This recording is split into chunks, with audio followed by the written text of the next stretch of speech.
তো দেখছিলাম আমাদের বাক্যের জন্য দুটো বিষয় খুবই দরকারি। দুটো বিষয় বাক্য হচ্ছে শব্দ, হচ্ছে ধাতু। তো শব্দ আমরা ছিলাম হরি, রাম, ভানু, বায়ু, নদী ইত্যাদি শব্দ। ভূ, সে ধাতু। শব্দকে আমরা কিভাবে একটা শব্দ করব, শব্দ থেকে যে কোনো শব্দের আমরা কিভাবে রূপ তৈরি করি, কোন শব্দের ব্যবহার করি। আমরা দেখলাম শব্দের যে 7টা বিভক্তিতে মোট 21টা রূপ হয়। তো সেই 21টা রূপ থেকে আমরা বর্ণ অনুসারে কারো বচন সমস্ত কিছু করে অ্যাপ্রোপ্রিয়েট শব্দটা ওখান থেকে রূপটা ব্যবহার করি। তেমনি ধাতুর একটা রূপ ব্যবহার করি। শব্দ শব্দ থেকে কি কি প্রত্যয়? শব্দ থেকে দু প্রত্যয় হয়। একটা হচ্ছে সুপ্রত্যয় আর একটা তদ্ধিত প্রত্যয়। তো এই মোটামুটি শব্দের স্ট্রাকচার। সুপ্রত্যয় কি কি? তো সু, ঔজস, অম, ঔৎসস এগুলো আমরা দেখবো পরপর। শব্দ থেকে তাহলে আমাদের এক হচ্ছে সু আর হচ্ছে তদ্ধিত। সুপ্রত্যয় ব্যবহার করে আমরা যে রূপ বললাম, সুপ্রত্যয় ব্যবহার যেমন নরহরুণা ইত্যাদি যে রূপগুলো বললাম সেগুলো সুপ্রত্যয় ব্যবহার করে রূপ। আর তদ্ধিত প্রত্যয় ব্যবহার করে কি রূপ হবে? তদ্ধিত প্রত্যয় যেমন ঔপগহ, অন প্রত্যয়, তারপরে ময়াট প্রত্যয় ইত্যাদি তদ্ধিত প্রত্যয়ের উদাহরণ। ধাতু ধাতু থেকে তেমনি দুটো, এক হচ্ছে তিং প্রত্যয়। তো তিং প্রত্যয় লাগিয়ে আমরা যে রূপগুলো বললাম, ভূধাতুর বচন বলল ভবতা ভবই, এই হচ্ছে ধাতু থেকে তিং প্রত্যয় লাগিয়ে। ধরো থেকে আরেকটা প্রত্যয় হয় কৃত প্রত্যয়। তো কৃত প্রত্যয়ের মধ্যে যাবতীয় তত্ত্বীয়, অনিয়র, ইয়া, তৃণীয়া সমস্ত কৃত প্রত্যয়। তারপরে আর যে সমস্ত প্রত্যয় রয়েছে ঘই প্রত্যয়, যেগুলো সমস্ত প্রত্যয় মোটামুটি ধাতু থেকে তিন ভিন্ন আর যে সমস্ত প্রত্যয় হয় সবই কৃত প্রত্যয়। তাহলে আমরা এর জন্য দুটো জিনিস দেখলাম, শব্দ আর এক হচ্ছে ধাতু। তো শব্দ থেকে কি কি প্রত্যয় হয়? অনিরুদ্ধ বলুন, থেকে কি কি হয়? सुप्रत्यय तद्धितः प्रत्ययः। হ্যাঁ, স্যার আপনার এবং কথাগুলো প্রত্যয়। কেটে আর কেটে যাচ্ছে। আপনার কথাগুলো কেটে কেটে যাচ্ছে। হ্যাঁ স্যার একটু। আচ্ছা, হ্যাঁ কেটে যাচ্ছে। কারণে হতে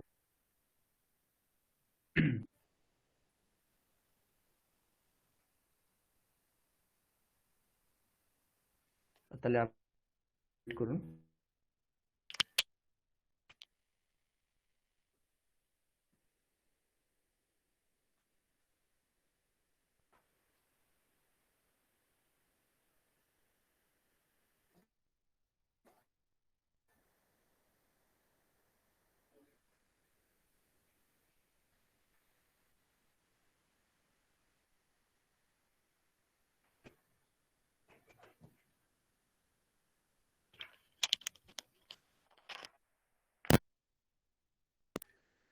কিছু সমাধান হলো? ঠিক আছে এবার? স্যার আরেকবার বলুন স্যার।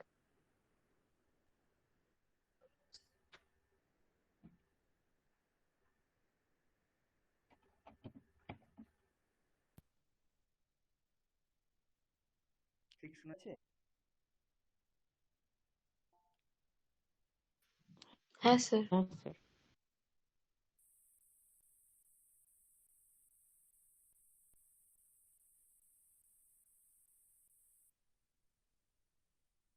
আচ্ছা, তাহলে একটাকে দুটো করা হলে সমস্যা না। তাহলে আমি একটা কানেক্ট বন্ধ করে যখন দেবেন, তো তখন নিজের নামটা বল সুবিধা হবে। আমি এই বলছি, নাহলে আর তো এখন নামটা দেখতে গেলে বারবার হবে। ঠিক আছে,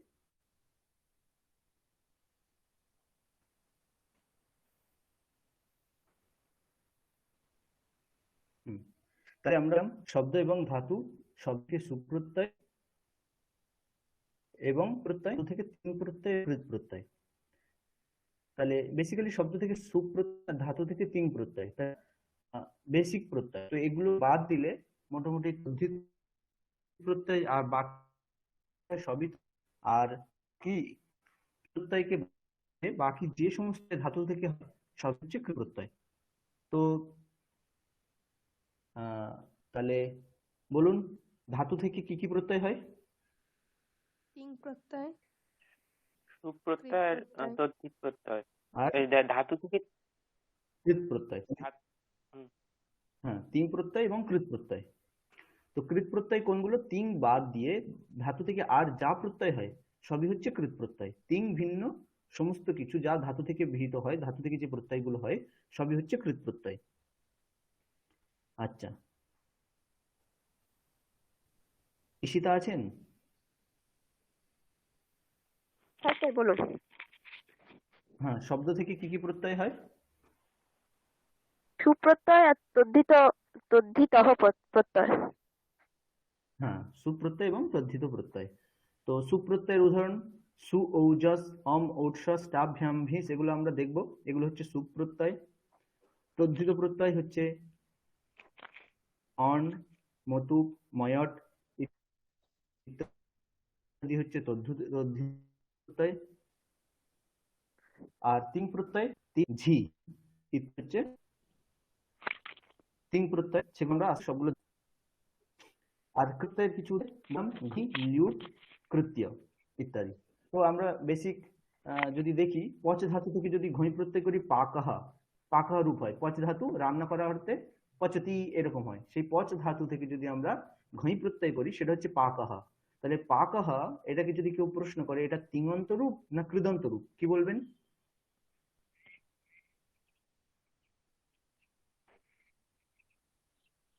পাকাহা মানে পচ ধাতু থেকে কৃদন্ত ঘই রূপ। প্রত্যয় করা হয়েছে, তাহলে এটা কৃদন্ত রূপ।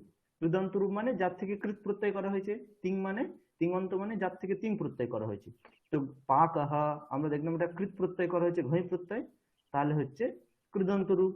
তেমনি লিউট প্রত্যয় করলে হয় পঠনম, পট ধাতু থেকে লিউট প্রত্যয় করলে পঠনম, তাহলে পঠনম এটা কৃদন্ত রূপ। এরকম। তাহলে আমরা দেখলাম মোটামুটি আমাদের বাক্যের দুটো বিষয়, একটা হচ্ছে শব্দ এবং ধাতু। তো শব্দ কিভাবে নির্মাণ হয়, শব্দ বলতে শব্দের সাথে কি কি প্রত্যয় করে আমরা রূপ করতে পারি। শুধু যে কোনো শব্দ আমরা বসে নিলাম যে একটা ব্যক্তি অর্থে নরশব্দ, তো আমরা নরশব্দ ব্যবহার করে দিলাম এমন নয়। সেই নরশব্দের থেকে প্রত্যয় করে যে নিষ্পন্ন রূপ, সাধু রূপ, যেটা আমাদের ব্যবহারযোগ্য রূপ, সেই ব্যবহারযোগ্য রূপগুলোর মধ্যেই আমাদের একটা ব্যবহার করতে হবে।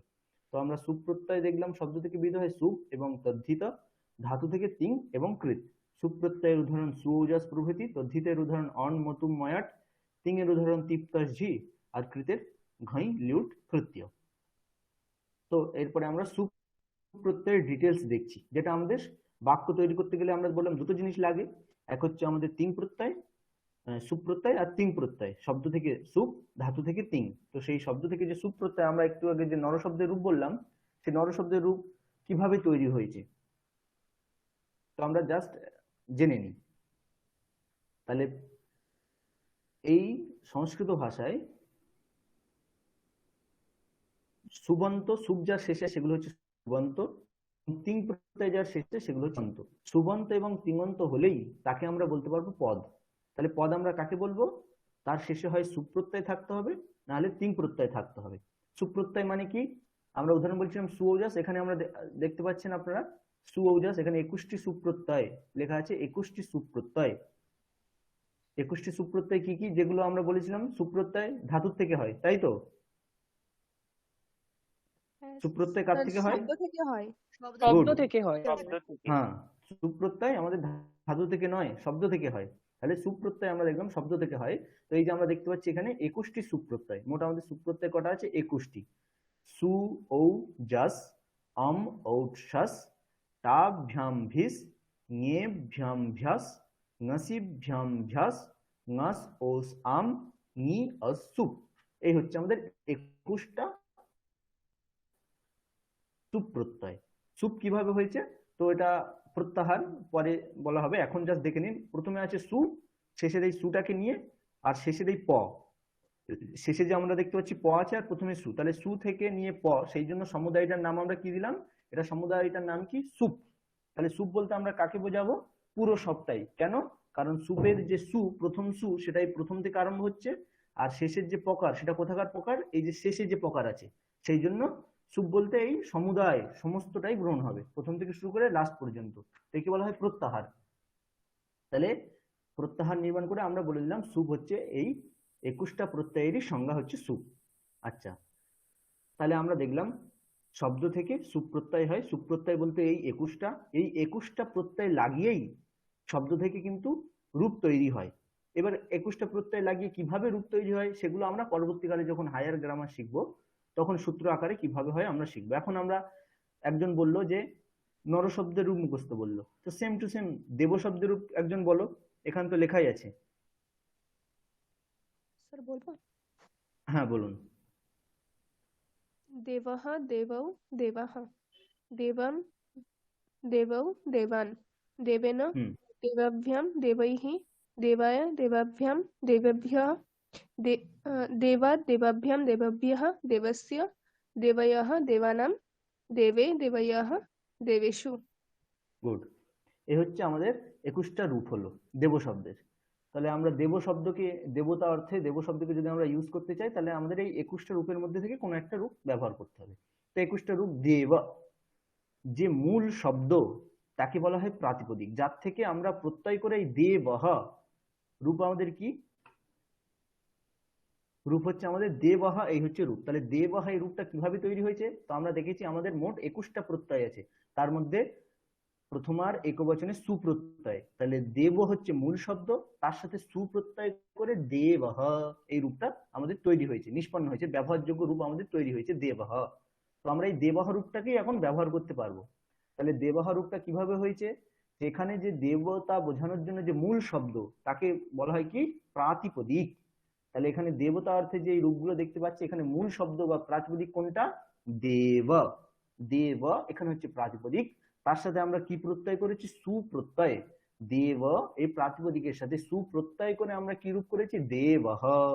তো কিভাবে হলো দেব শব্দ থেকে সুপ্রত্যয় করে তারপরে কিভাবে দেবহ রূপ হলো? তো এগুলো আমরা বললাম এগুলো আমরা পরে শিখবো, কারণ এগুলো হায়ার গ্রামার, সূত্র লাগবে, সূত্র লেগে রুত্ব বিসর্গ ইত্যাদি অনেক প্রক্রিয়া আছে। তো এখন আমরা বেসিক যেটুকু জানবো যে মূল প্রাতিপদিকের সাথে কি প্রত্যয় লেগেছে আমাদের। তো এখানে দেব শব্দ বলি, নর শব্দ বলি, বাড়ি শব্দ বলি, যে কোনো শব্দই কিভাবে হয়েছে? তার মূল শব্দ, তার সাথে আমাদের এই 21টা প্রত্যয়, 21টা প্রত্যয় লাগিয়েই আমাদের রূপ সাধন হয়েছে। তাহলে দেব শব্দের আমরা দেখছি দেবহ। লতা শব্দের কিন্তু প্রথমার একবচনে কি হয়? লতা শব্দের প্রথমার একবচনে লতা। লতা। লতা।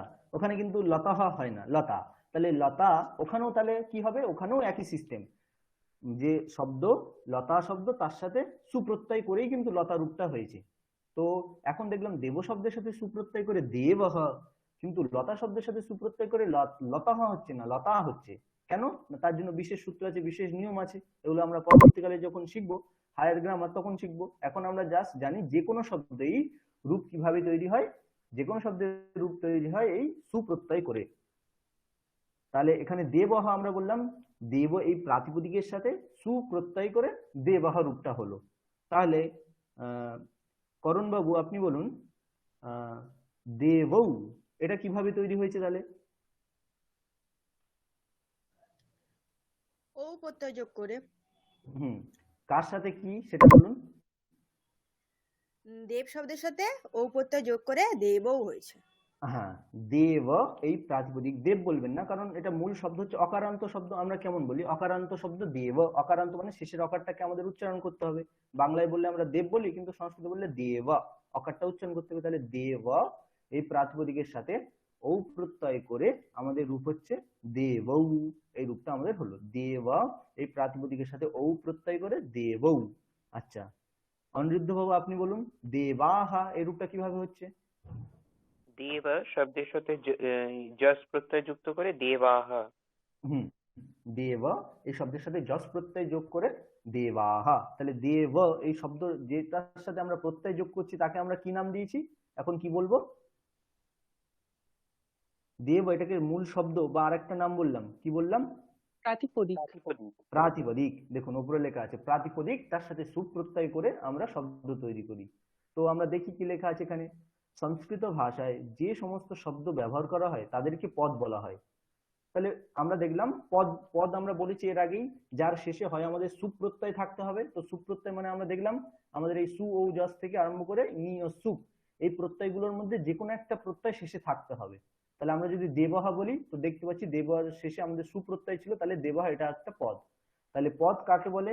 যে সমস্ত যার শেষে এই সুপ্রত্যয় আছে অথবা তিং প্রত্যয়। তিং প্রত্যয় আমরা দেখবো, তিং প্রত্যয় ধাতুর থেকে হয় আমরা বললাম, সেই তিং প্রত্যয় কি কি সেগুলো আমরা দেখবো। তাহলে যার থেকে সুপ্রত্যয় হয় সেই সুপ্রত্যয়ান্ত যে রূপ সুবন্ত অথবা তিং প্রত্যয়ান্ত যে রূপ তিঙন্ত, তারকেই আমরা পদ বলবো। তাহলে পদ কাকে বলবো? হয় সুবন্ত না হলে তিঙন্ত। শর্মিলা, শর্মিলা জি আপনি বলুন। হ্যাঁ স্যার, সুবন্ত পদ পদ কাকে বলবো? পদ কাকে বলবো? সুবন্ত পদের সঙ্গে দিগন্ত পদের যোগকেই বলা হয়। না, পদ পদ কাকে বলবো আমরা? ও, সংস্কৃত ভাষায় যে শব্দ ব্যবহার করা হয় তাদেরকেই পদ বলা হয়। পদ বলা হয়, কিন্তু শব্দগুলো কেমন হতে হবে? আমরা কি বললাম যে হয় শব্দের শেষে আমাদের সুপ্রত্যয় থাকতে হবে অথবা তিং প্রত্যয় থাকতে হবে, তবেই সেটা হচ্ছে পদ। শব্দের শেষে হয় সুপ্রত্যয় থাকতে হবে না হলে তিং প্রত্যয় থাকতে হবে। তাহলে আমরা এই যে দেবম বলছি, আহ ইমন বাবু বলুন, এখানে আমরা যে দেবম বলছি, তাহলে দেবম এখানে আমাদের এটা পদ কেন? দেবম এটা পদ কেন? এটা সুবন্ত না তিঙন্ত? যদি সুবন্ত হয় তাহলে এর সাথে কি সুপ্রত্যয় লাগানো আছে? কোন শব্দের সাথে কি সুপ্রত্যয় লাগানো আছে?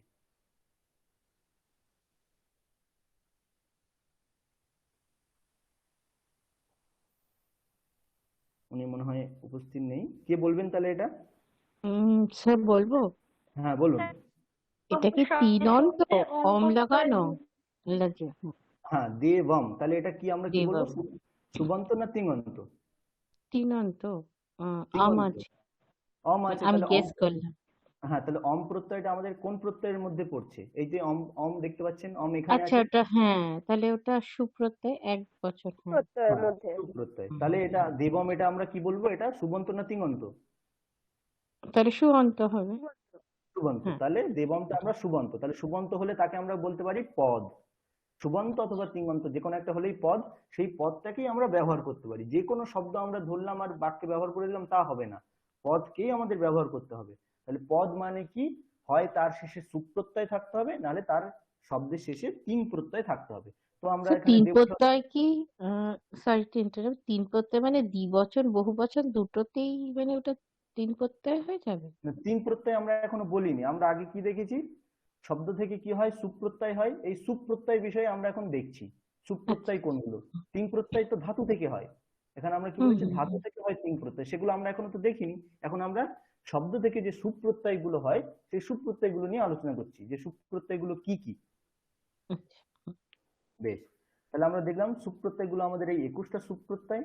সেই 21টা সুপ্রত্যয় এই 21টা জায়গায় লাগছে। দেব শব্দের সাথে 21টা সুপ্রত্যয় লেগে 21টা দেব শব্দের 21টা রূপ তৈরি হচ্ছে। ঠিক আছে, এই সুপ্রত্যয় গুলো লেগেই 21টা রূপ তৈরি হচ্ছে। আচ্ছা, তাহলে কি আছে পড়ি। সংস্কৃত ভাষায় যে সমস্ত শব্দ ব্যবহার করা হয় তাদেরকে পদ বলা হয়। তাই সমস্ত বাক্যই পদের দ্বারা গঠিত হয়। তাহলে পদ আমাকে ব্যবহার করতে হবে। না পদম প্রয়ুঞ্জিত এরকম আছে, এগুলো ছাড়ুন। মানে পদ না হলে আমরা সেটা বাক্যে ব্যবহার করতে পারবো না। মোট কথা আমাদের বাক্যে ব্যবহার করতে গেলে প্রথম জিনিস হতে হবে যেটা আমরা ব্যবহার করছি সেটাকে একটা পদ হতে হবে, না হলে সেটা ভুল হবে। যেটা আমরা ব্যবহার করছি সেটাকে পদ হতে হবে। তো পদ কাকে বলে? তার জন্য আমরা বললাম যে শব্দটা আমরা ব্যবহার করছি হয় সেই শব্দটার শেষে আমাদের সুপ্রত্যয় থাকতে হবে অথবা তিং প্রত্যয় থাকতে হবে। তো সুপ্রত্যয় কোনগুলো আমরা দেখেছি, তিন প্রত্যয়গুলো দেখবো। তাহলে কি হলো? পদ দুই প্রকার। এখানে লেখা আছে পদ দুই প্রকার, একটা হচ্ছে সুবন্ত পদ আর একটা তিঙন্ত পদ। স্পষ্ট? সুবন্ত পদ মানে কোন পদ? সুবিভক্তি ক্রিয়াপদ পদ। বিভক্তি। না, সুব বিভক্তি যে শব্দের শেষে আছে। হ্যাঁ হ্যাঁ, সুব প্রত্যয় যে পদের শেষে আছে সেটা হচ্ছে সুবন্ত পদ। আচ্ছা, তাহলে সুব প্রত্যয় কোনগুলো? সু ও যস ইত্যাদি। হুম, ইত্যাদি যে 21টা প্রত্যয় আছে এটা হচ্ছে সুপ্রত্যয়। সেই সুপ্রত্যয় যে শব্দের শেষে আছে সেটা হচ্ছে সুবন্ত পদ। তাহলে একটা সুবন্ত পদের উদাহরণ দিন। রামঃ, রামঃ, দেবঃ, দেবেন, দেবায়, দেবাভ্যাম, যা কিছু এগুলো সবই তো সুবন্ত। বেশ, গুড। তাহলে এটা হচ্ছে সুবন্ত। আর তিঙন্ত আমরা দেখছি একটু পরে। তাহলে প্রাতিপদিকে সুপ যোগ করলে সুবন্ত পদ পাওয়া যায়। সুবন্ত পদ কিভাবে পাওয়া যায় আমরা দেখলাম, মূল শব্দ দেবা, এখানে মূল শব্দ দেখলাম অকারান্ত দেব, এরকম শব্দ মূল শব্দ। তো সেই মূল শব্দকে বলা হয়, আমরা নাম দিয়েছি এটাকে কি বলা হয় ব্যাকরণে, প্রাতিপদিক। তাহলে সেই প্রাতিপদিকের সাথে সুপ, সুপ মানে এখানে সুপ প্রত্যয়, সুপ প্রত্যয় মানে এই যে দেখুন সপ্তমীর বহুবচন ই ও সুপ, এটা কিন্তু নয়, এটা যদিও সপ্তমীর বহুবচনে সুপ প্রত্যয় আছে, কিন্তু এখানে সমস্ত সুপ মানে এই সু থেকে আরম্ভ করে প, এই পকে নিয়ে সুপ তৈরি হচ্ছে, মানে এখানে সুপ মানে গোটাটা, 21টা, 21টাকেই বোঝাবে। এই সপ্তমীর বহুবচন যে সুপ আছে ওটা শুধু নয়, কিন্তু সুপ মানে এখানে গোটাটা, সু থেকে আরম্ভ করে প, 21টা। তাহলে কি বলা হলো, প্রাতিপদিক থেকে সুপ যোগ করলে সুবন্ত পদ পাওয়া যায়। সোজা একদম, যে মূল আমাদের শব্দ প্রাতিপদিক দেব, তার থেকে আমরা সুপ প্রত্যয় করলাম, করলে আমাদের হয়ে গেল সুবন্ত পদ। তাহলে সুবন্ত পদ আমাদের এই 21টা সুবন্ত পদ হয়ে গেল। এখন এই 21টা থেকে আমরা যে কোনো একটা হচ্ছে আমরা ব্যবহার করতে পারি, শব্দের যে কোনো একটা আমরা রূপ ব্যবহার করতে পারি, করলে আমাদের বাক্য ঠিক থাকবে, কেউ কাটতে পারবে না। কারণ আমি যে কোনো মন গড়া কোনো শব্দ ইউজ করিনি, শব্দের যে শুদ্ধ রূপ 21টা হয় তার থেকে আমরা ইউজ করেছি। তাহলে ঠিক আছে, বোঝা গেল সুবন্ত পদ। একইভাবে ধাতুতে তিং যোগ করলে তিঙন্ত পদ তৈরি হয়। তাহলে এখানে আমরা সুবন্ত পদ যেমন হচ্ছে মূল শব্দ থেকে সুপ্রত্যয় করে সুবন্ত পদ তৈরি করেছি, তেমন একটা মূল ধাতু, ধাতু থেকে তিং প্রত্যয় করে তিঙন্ত রূপ করব। তাহলে তিঙন্তের বিষয়ে আমরা আসছি, তিঙন্ত পদ পাওয়া যায়। তাহলে প্রাতিপদিক, সুপ, ধাতু, তিং, এই চারটি। আচ্ছা যাই হোক, তাহলে সুপ, সুপ মানে কি দেখুন, সুপ হলো একটি প্রত্যাহার। তাহলে প্রত্যাহার, আমরা প্রত্যাহার বিষয়ে ডিটেলস কিছু বলিনি। প্রত্যাহার কাকে বলেছি, যে এখানে আমরা শুরুর যে বর্ণ, শুরুতে কি আছে, এই যে 21টা প্রত্যয়ের শুরুতে কি আছে সু বলুন, শুরুতে কি আছে, সু আছে। তাই এই শুরুর বর্ণটা এবং শেষে কি আছে, আমাদের শেষের বর্ণটা পয় হসন্ত। প, হ্যাঁ প। তাহলে এই শুরুর এবং শেষটা একসাথে লাগিয়ে দিলে কি তৈরি হচ্ছে, সুপ সুপ। তাহলে এই সুপ, সেই সুপ বলতে আমরা কি বুঝবো, সেই সুপ বলতে আমরা এই গোটাটা সবটাকেই বুঝবো। তো একে বলা হয় প্রত্যাহার। তাহলে প্রত্যাহার কি হলো, যে শুরুর বর্ণটি, শুরুর অংশটা এবং শেষের অংশটা নিয়ে আমরা একটা জিনিস তৈরি করে দিলাম সুপ। সেটার দ্বারা আমরা শুধু সু আর পকে বুঝবো না, গোটাটাকে বুঝবো। এই গোটাটাকে আমরা একসাথে যদি বলতে চাই, তাহলে আমাদেরকে কেমন বলতে হবে, একসাথে বলতে হবে সুওজস, অমোৎসস, এরকম 21টার নাম বলতে হবে, অথবা বলতে হবে সমস্ত সুপ্রত্যয়, এমন ভাবে বলতে হবে। ওর থেকে আমরা সংক্ষেপে নাম দিয়ে দিলাম, শুরুর বর্ণটা এবং শেষ বর্ণটা দিয়ে যোগ করে আমরা এর জন্য একটা নাম তৈরি করে দিলাম সুপ। তাহলে সুপ বললেই আমাকে বুঝতে হবে যে সু থেকে আরম্ভ করে একেবারে শেষের সুপ পর্যন্ত এই 21টা প্রত্যয়। বেশ, তাহলে সুপ হলো একটি প্রত্যাহার। তো এই যে আমরা একটা এখানে নিয়ম অবলম্বন করলাম, কি নিয়ম, যে শুরুর বর্ণটা এবং শেষের বর্ণটাকে নিয়ে নাম করে দিলাম সুপ। এই যে নামকরণ একে বলা হয় প্রত্যাহার। তো পরবর্তীকালে ডিটেলস যদি পড়ানো হয় প্রত্যাহার, আপনারা শিখবেন কিভাবে প্রত্যাহার তৈরি করতে হয়। তাহলে আপাতত আমরা শুরুর বর্ণ এবং শেষ বর্ণ নিয়ে একটা শব্দ তৈরি করেছি সুপ। সেটা কার সংজ্ঞা, গোটাটাকে বোঝাচ্ছে, গোটাটার নাম হচ্ছে সুপ, তাই হচ্ছে এটা প্রত্যাহার, যার দ্বারা 21টি প্রত্যয়ের জ্ঞান হয়। তো আমরা জানি সুপ প্রত্যয়ের দ্বারা কাকে বোঝাবো, সু থেকে আরম্ভ করে সুপ পর্যন্ত 21টি প্রত্যয় আমরা বুঝবো। সুপকে বিভক্তিও বলা হয়। তাহলে এই যে সুপ, সুপকে আমরা কি প্রত্যয়ও বলতে পারি, অথবা একে আমরা বিভক্তিও বলতে পারি। তাহলে বিভক্তি কেন বলতে পারি, কারণ এই যে প্রথমা বিভক্তিতে, দ্বিতীয় বিভক্তিতে, তৃতীয় বিভক্তিতে এই যে যা প্রত্যয়গুলো হচ্ছে টা, ভ্যাম, ভিস, এগুলো এক একটা বিভক্তিতে হচ্ছে, সেজন্য আমরা একে বিভক্তিও বলতে পারি। এই 21টি প্রত্যয়ের মধ্যে প্রথম তিনটিকে প্রথমা বলা হয়। তাহলে এই যে 21টি প্রত্যয়, তার মধ্যে প্রথম যে তিনটি আছে সেই তিনটি হলো প্রথমা। 21টি প্রত্যয়ের মধ্যে প্রথম যে তিনটি সু ও যস, একে বলছি আমরা প্রথমা। তাহলে একইভাবে দেব শব্দের প্রথমা বিভক্তি রূপগুলো কি কি হবে, স্যার বলবো? হ্যাঁ বলুন। দেবঃ, দেবৌ, দেবাः। দ্বিতীয় বিভক্তি, দেবং, দেবৌ, দেবান। দ্বিতীয় বিভক্তির প্রত্যয়গুলো কি কি, ওটা হচ্ছে অম, ওট আর লাস্টেরটা কি?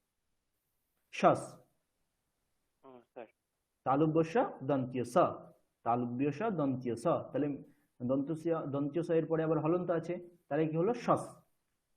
সু ঔ যস, অম ঔট শস, টা ভ্যাম ভিস, ঞে ভ্যাম ভ্যাস, ঙসি ভ্যাম ভ্যাস, ঙস ওস আম নি ওস সুপ, এই হচ্ছে আমাদের প্রত্যয়। তাহলে কি বললো এখানে, প্রথম তিনটিকে প্রথমা বলা হয়, দ্বিতীয় তিনটিকে দ্বিতীয়া বলা হয় এবং ক্রমে তৃতীয়া চতুর্থী পঞ্চমী ষষ্ঠী সপ্তমী বলা হয়। এই যে আমরা দেখলাম ক্রমে। তাহলে এখন রিঙ্কু মহোদয় আপনি বলুন যে সপ্তমী সংজ্ঞক প্রত্যয়গুলো কি কি, সপ্তমী বিভক্তির প্রত্যয়গুলো।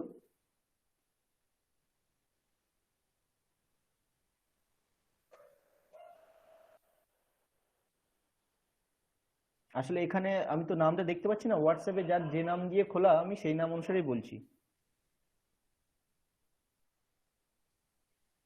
আচ্ছা, উনি যদি না থাকেন অন্য কে বলবেন সপ্তমী বিভক্তির বলবো? প্রত্যয়গুলো? হ্যাঁ বলুন। ই ও সু। গুড। বেশ। পঞ্চমী বিভক্তি? ন্যাসি ভ্যাম ভস। হ্যাঁ, নাসি ভ্যাম ভ্যাস। আচ্ছা, চতুর্থী বিভক্তি? দহ ইয়াম বেশ। না, ওই যে আপনি দ বলছিলেন, দ নয়, ওটা টা, ওটা তৃতীয়া বিভক্তি। তৃতীয়া বিভক্তির প্রত্যয়গুলো কি কি? ও টা ভিয়াম বেশ। টা ভ্যাম ভিস, এ হচ্ছে তৃতীয়া বিভক্তি। বেশ। তো আমরা দেখি এরপরে, এই প্রথমা প্রভৃতির মধ্যে যে প্রথম প্রত্যয় তাকে একবচন বলা হয়। তাহলে এই যে প্রথমা, প্রত্যেকটা বিভক্তিতে আমরা দেখলাম তিনটে করে প্রত্যয় আছে। সু ও জাস, এটা হচ্ছে প্রথমা। দ্বিতীয় হচ্ছে অম ও শাস, এরকম প্রত্যেকটা বিভক্তিতে তিনটে করে প্রত্যয় আছে। তার প্রথম যে প্রত্যয় তার নাম হচ্ছে একবচন। এটা একবচন সংজ্ঞক প্রত্যয়, একে আমরা একবচন হিসেবে ব্যবহার করি। একবচন মানে যখন আমরা একটা বলতে চাই, একটা বলতে মানে একটা লোক, একটা রাম, ঠিক আছে, একটা গরু, একটা, যখন আমরা একবচন একটা বলতে চাই তখন আমাদের এই প্রথম প্রত্যয়টা লাগিয়ে রূপ করতে হয়। তাহলে প্রথমা বিভক্তির একবচন সংজ্ঞক প্রত্যয় কোনটা? সু। সু। দ্বিবচন সংজ্ঞক প্রত্যয়? অম। ও। ও। ঔ। প্রথমা বিভক্তির দ্বিবচন সংজ্ঞক প্রত্যয় ঔ। আচ্ছা, প্রথমা বিভক্তির বহুবচন সংজ্ঞক প্রত্যয় কোনটা? Yes Jos. জস। জস, এটা ইয় নয়, জ। তাহলে এটা यस হ্যাঁ বর্গীয় বর্ণ জ, প ফ ব। তাহলে এটা প বর্গের উচ্চারণ স্থান কোথা দিয়ে হয়? উপপধ্বনিয়ানাম ওষ্ঠৌ, মানে এটা জ প এগুলো পুরো একদম ইয় বললে হবে না, ঠোঁট দুটো যাতে একসাথে লাগে, জ জ। তাহলে জস। আচ্ছা, তৃতীয়া বিভক্তির দ্বিবচন সংজ্ঞক প্রত্যয় কোনটা? व्याम ভ্যাম। আচ্ছা, পঞ্চমী বিভক্তির বহুবচন সংজ্ঞক প্রত্যয়? ভিয়াস। ভিয়াস। यस ষষ্ঠী বিভক্তির একবচন সংজ্ঞক প্রত্যয়? নিয়স। यस ইয়স। Yes. यस না আচ্ছা, ইয়া দশ। নস। আচ্ছা, সপ্তমী বিভক্তির দ্বিবচন সংজ্ঞক প্রত্যয়? ओस ওস। ঠিক আছে, তাহলে আমরা উচ্চারণ কেমন ভাবে করবো? দন্তীয় স থাকলে বাস, বাস যেমন আমরা বলি তেমন ওস স। তালব্য স থাকলে আমরা যেটা বাংলায় উচ্চারণ করি তালব্য স, সেটা তেমন। যেমন সস, সসে আমরা কেমন উচ্চারণ করছি? প্রথমে তালব্য স, তারপরে দন্তীয় স। তাহলে দন্তীয় স মানে এটা দাঁত থেকে, আমরা মুখেই বলছি দন্তীয় স, মানে এটা এই যে সকার, এটা আমাদের দাঁত থেকে উচ্চারণ হবে স স। বাস, বাস বলতে আমরা যে সকার ইউজ করি। আর তালব্য স প্রথমে, আর মূর্ধন্য স, মূর্ধন্য স, তো এগুলো আমরা জানি, আমরা নিজেরাই বলি মূর্ধন্য স, মানে এটা মূর্ধা থেকে উচ্চারণ হচ্ছে। মূর্ধা, মূর্ধা কোন অংশটা? আমাদের দন্তপালি, মানে আমাদের যে মাড়ি আছে, মাড়ির ওপরে ভেতরে যে অংশটা। তো এটা আমরা একটা দেখবো উচ্চারণ কোনটা কোন বর্ণের কোথা থেকে উচ্চারণ হয়, একটা ক্লাস এগুলো দেখে নেবো। তো সেই রকম ভাবে একটা হচ্ছে তালব্য স, মূর্ধন্য স, দন্ত্য স, তাহলে সস। বেশ, এই হচ্ছে আমাদের প্রত্যয়। তাহলে এই প্রত্যয়গুলো ঠিক সেম টু সেম দেব শব্দের ক্ষেত্রেই লাগবে। তাহলে দেব শব্দের চতুর্থীর একবচন কি হবে? देवाय দেবায়। দেবায়। তাহলে এই চতুর্থের একবচন আমরা এতদিন জানতাম, দেব শব্দের চতুর্থের একবচন দেবায়। এটাকে কেউ এখন ভেঙে বলো, দেবায় এটাকে যদি আমরা আরো ভাঙি তাহলে এখানে কি কি আছে, কি প্রাতিপদিক আছে, কি প্রত্যয় আছে? আর দেবা যোগ নে। ঞে। দেবহ কেউ বলবে না, কারণ দেবহ তো মূল শব্দ নয়, মূল শব্দ বা প্রাতিপদিক হচ্ছে দেব। তাহলে অকারান্ত দেব, দেব তার সাথে হচ্ছে ঞে প্রত্যয়। বেশ, তারপর আমরা পড়ি। আচ্ছা, এই প্রথমা প্রভৃতির মধ্যে যে প্রথম প্রত্যয় তাকে একবচন বলা হয়। আমরা দেখলাম এই যে এই লাইনের সমস্ত বিভক্তির প্রথম প্রত্যয়গুলো একবচন সংজ্ঞক। যে দ্বিতীয় প্রত্যয় তাকে দ্বিবচন বলা হয়। এই ঔ, ঔট, ভ্যাম, ঝ্যাম, ভ্যাম, ওস আর ওস এগুলো হচ্ছে দ্বিবচন সংজ্ঞক প্রত্যয়। এবং তৃতীয় প্রত্যয়কে বলা হয় বহুবচন সংজ্ঞক প্রত্যয়। বহুবচন সংজ্ঞক প্রত্যয়। তাহলে আমাদের যশ, শস, ভিস, ভ্যাস, ভ্যাস, আম আর সুপ হয়ে গেল বহুবচন সংজ্ঞক প্রত্যয়। তাহলে আমরা যখন বলবো একটা দেবতা, তখন আমরা একবচন সংজ্ঞক যে প্রত্যয় সেটা লাগিয়েই রূপ করব। তার মানে আমরা দেবহ এই রূপটা নেব। যখন আমরা বলবো দুজন দেবতা, তখন এই দুজন দেবতা বোঝাতে দ্বিবচন সংজ্ঞক যে প্রত্যয় তাকে লাগাতে হবে, দেবৌ। তারপর আমরা যখন বলতে চাইবো অনেকজন দেবতা, তাহলে আমাদেরকে কি প্রত্যয় লাগাতে হবে, যশ প্রত্যয় লাগিয়ে দেবাহা। এই তো আপনারা শিখে গেছেন। বলুন দেখি, অনেকজন লোক কি হবে সংস্কৃত? নরাহা। গুড। যদি যদি যদি বলি দুজন লোক, নরৌ। নরৌ। তাহলে এবার বলুন নরৌটা কিভাবে হয়েছে? নরৌ প্রাতিপদিকের সাথে হ্যাঁ, প্লাস ও। গুড। নর একদম পুরো ভেঙে সুন্দরভাবে গুছিয়ে বলবেন। নর ও এমন এমন নয়, নর এই প্রাতিপদিকের সাথে ও এই প্রত্যয় যোগ হয়েছে, হয়ে নরৌ। বেশ। যদি আমরা বলি অনেকজন রাম, অনেকজন রাম তো আমরা জানি সম্ভব, কারণ হচ্ছে পরশুরাম, দশরথাপত্য রাম, অনেকগুলো রাম হতেই পারে। তো অনেকজন রাম, অনেকজন রাম বলতে গেলে কি বলতে হবে? রামাহ। রামাহ। রামাহ। গুড, রামাহ। তাহলে এই তো আমরা মোটামুটি জানতে পারলাম। তাহলে পরের দিন আমরা এগুলো আবার জিজ্ঞেস করবো, দেখি আপনারা সমস্ত বাড়িতে এগুলো প্র্যাকটিস করবেন। আমাদের সময় অল্প, তাহলে এই অল্প সময় আমাদের বেশি বেশি শিখতে গেলে যেটুকু অল্প ক্লাসে হচ্ছে সেটুকু খুব ভালো করে শিখে আসতে হবে। তাহলে আমাদের মোট আজকে আমরা কি কি শিখলাম? 21টি প্রত্যয়। 21টি প্রত্যয় লাগিয়ে 21টি রূপ আমাদের তৈরি হচ্ছে। কোন রূপটা আমরা কখন ইউজ করব? তো আমরা এখন সবে দেখলাম একবচন সংজ্ঞক প্রত্যয়গুলো, দ্বিবচন সংজ্ঞক প্রত্যয়গুলো, বহুবচন সংজ্ঞক প্রত্যয়গুলো। বহুবচন সংজ্ঞক প্রত্যয়গুলো কি কি? যশ, শস, ধীস, ভিয়স, ভিয়স, আম, সুপ। Good good.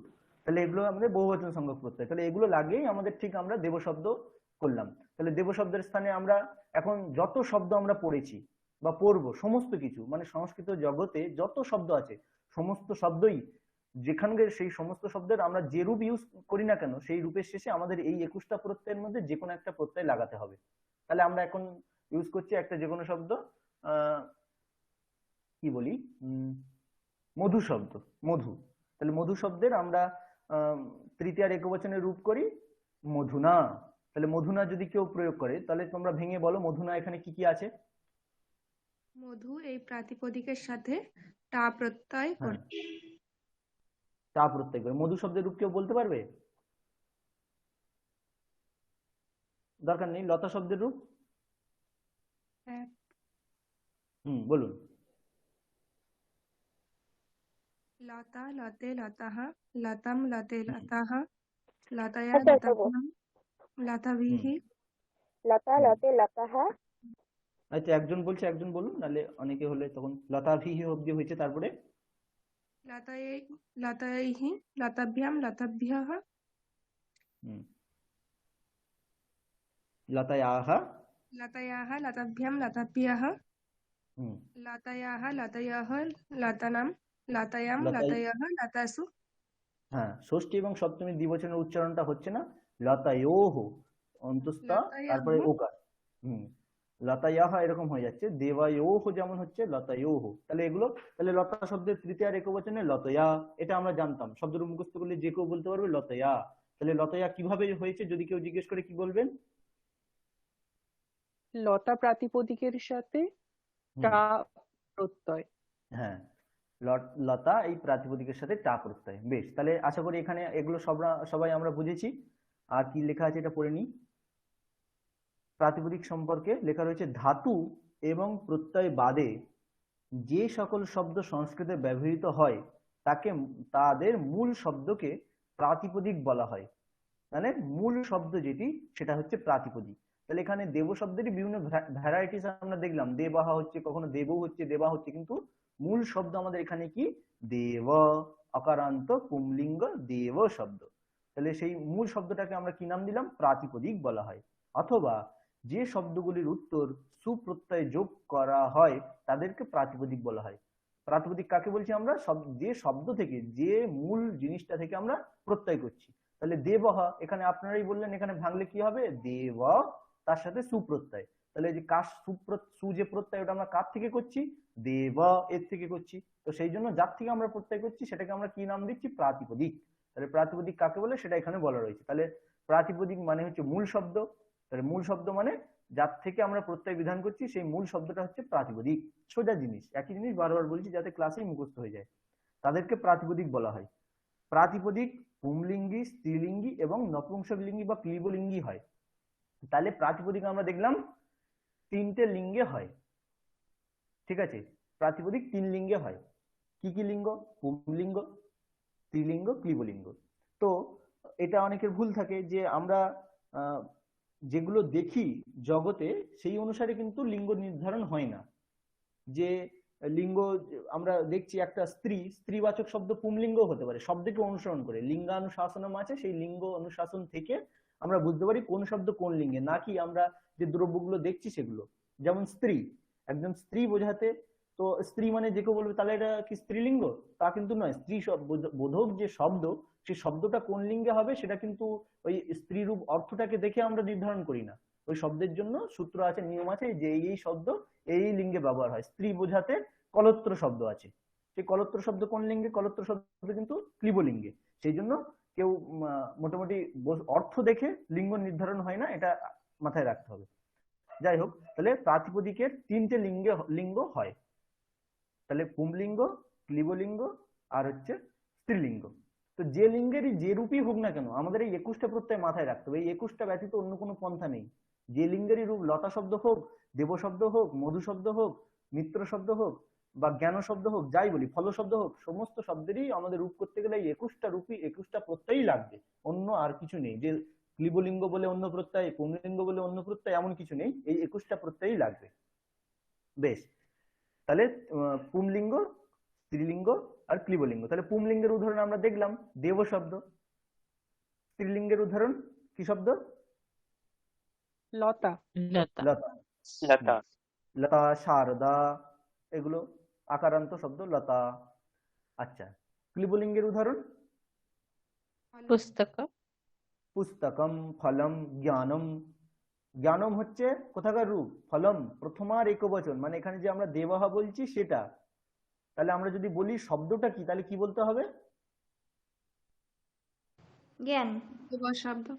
জ্ঞান নয়, ভালো করে বলুন, কে বলবে? দেবহ। এখানে আমরা মূল শব্দটা কি বলছি? দেব। তাহলে জ্ঞানম মূল শব্দ কি? জ্ঞানম। জ্ঞানম। জ্ঞান, জ্ঞান।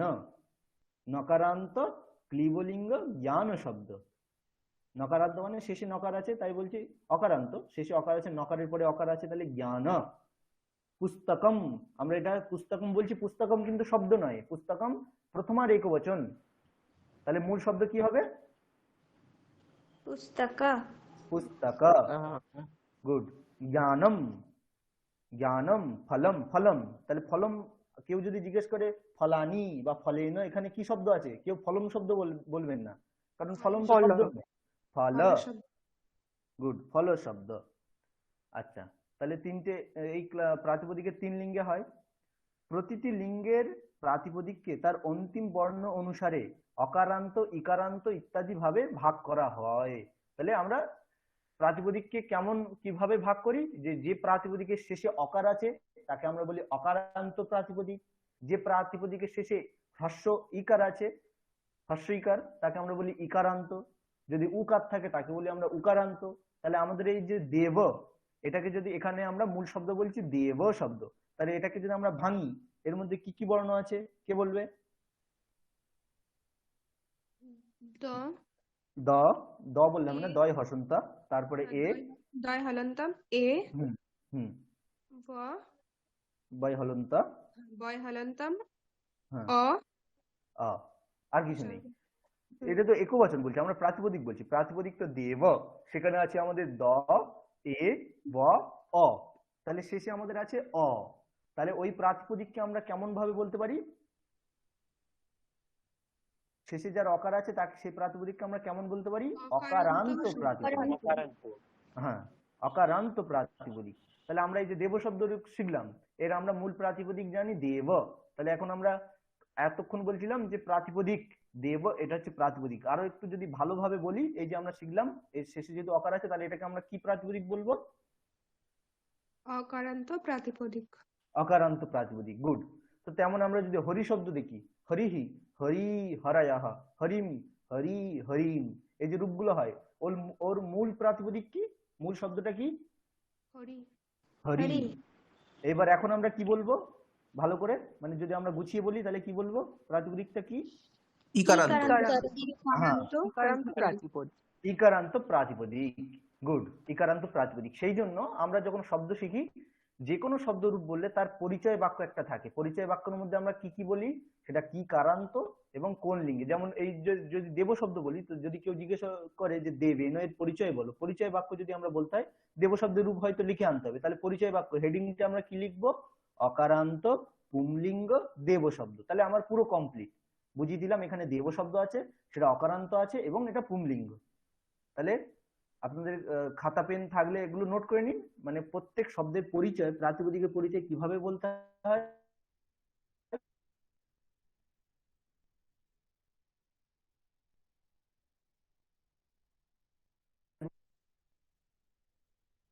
বলি সেটা কি শব্দ, মূল শব্দটা কি। তাহলে অকারান্ত পুংলিঙ্গ দেব শব্দ। তাহলে হরিহি এর জন্য আমরা কি বলবো?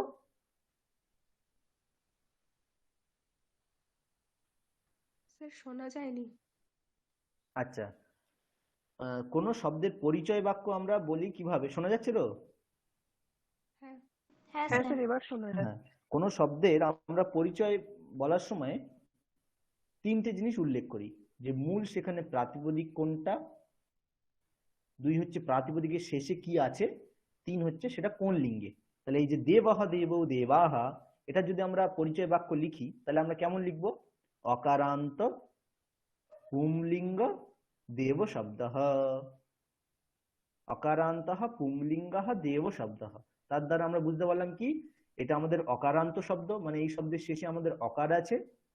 তারপর হচ্ছে এই শব্দটা আমাদের পুংলিঙ্গে হয়, সেই জন্য এটা পুংলিঙ্গ শব্দ।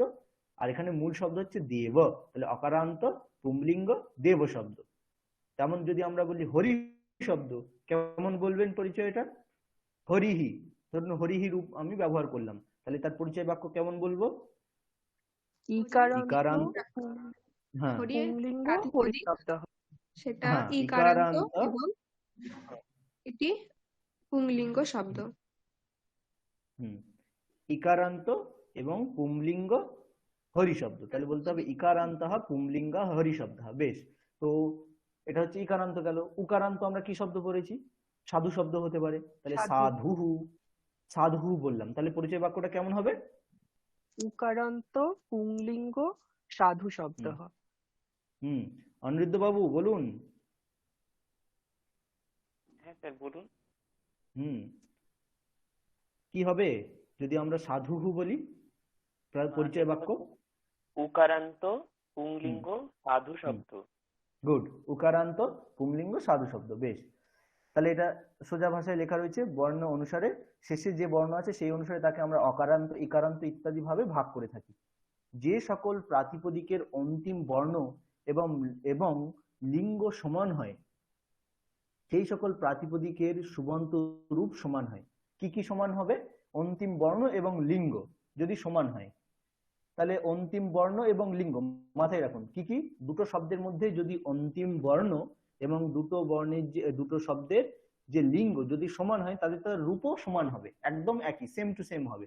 তাহলে আমরা দেব শব্দ, দেব শব্দের পরিচয় বাক্যে আমরা বলছি কি?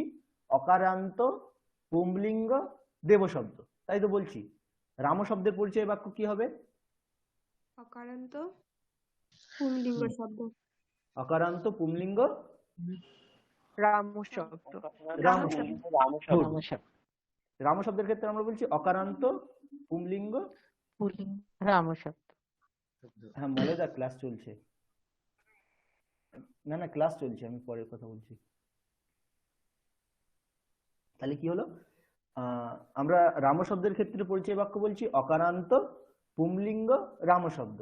দেব শব্দের ক্ষেত্রে কি বলছি, একই অকারান্ত পুংলিঙ্গ দেব শব্দ। তাহলে দেখুন দুটো শেষে কিন্তু সমান আছে, অকার অকার আছে, অকারান্ত। দেব শব্দটাও অকারান্ত, রাম শব্দটাও কিন্তু অকারান্ত। তাহলে কি বুঝলাম, দেব শব্দটাও অকারান্ত, রাম শব্দের অকারান্ত। বেশ, পরিচয় বাক্যের দ্বিতীয় কি আছে, দেব শব্দের পরিচয় বাক্যের দ্বিতীয় অকারান্ত পুংলিঙ্গ। দেব শব্দ বলছি আমরা পুংলিঙ্গ, রাম শব্দেরও একই অকারান্ত পুংলিঙ্গ। তাহলে আমাদের কি কি সমান হতে হবে বললাম, আমাদের এখানে কি কি সমান হতে হবে, অন্তিম বর্ণ এবং লিঙ্গ। তাহলে আমরা দেখলাম দেব শব্দের অন্তিম বর্ণও অকার আছে, রাম শব্দের অন্তিম বর্ণও অকার আছে, প্লাস দেব শব্দও আমাদের হচ্ছে পুংলিঙ্গে হয়, রাম শব্দও পুংলিঙ্গে। তাহলে এই দুটো শব্দের সেম টু সেম রূপ হবে, কোথাও চেঞ্জ হবে না, ঠিক আছে, সেম টু সেম। তাহলে আমাদের একটা শব্দ আমরা যদি মুখস্থ করে নিই, দেব শব্দের রূপ যদি আমরা মুখস্থ করে নিই, এরকম হাজার হাজার লাখ লাখ যে অকারান্ত পুংলিঙ্গের শব্দ আছে, সমস্ত শব্দ আমার এমনি মুখস্থ হয়ে যাবে, ঠিক আছে।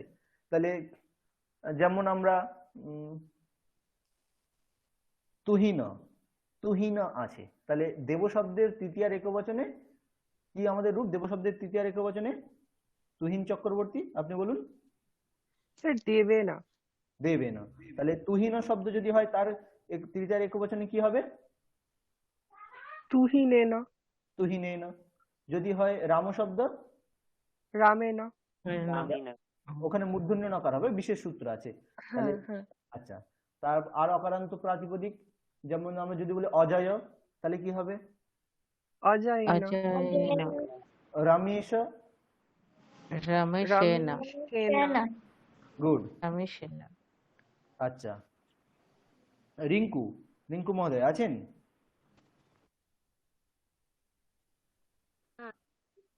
আচ্ছা, শুনতে পাচ্ছেন? হ্যাঁ, তাহলে বলুন, তাহলে দেব শব্দের দেবেনে হলো, লতা শব্দের লতায়া। কেন হবে, লতা শব্দের লতেনও কেন হবে না, কেন হবে না, দুটো, কারণ ওটা তো স্ত্রীলিঙ্গ আছে। হ্যাঁ হ্যাঁ। তাহলে এখানে আমাদের কি কি মিল থাকতে হবে, প্রথমে বলেছে অন্তিম বর্ণ, তারপরে বলেছে লিঙ্গ। এই দুটো যদি সমান থাকে, যদি দুটো মেলে, তখনই তার রূপগুলো মিলবে। তাহলে আমরা লতা শব্দ দেখছি, অন্তিম বর্ণও মিলছে না, লিঙ্গও মিলছে না। লতা শব্দের শেষে কি বর্ণ আছে, আকার আছে, কিন্তু দেব শব্দের শেষে অকার আছে। দেব শব্দ পুংলিঙ্গের এবং লতা শব্দ দেখছি স্ত্রীলিঙ্গে, তাই তার রূপ কিন্তু মিললো না। আচ্ছা, তারপরে নবনীতা, আপনি আছেন?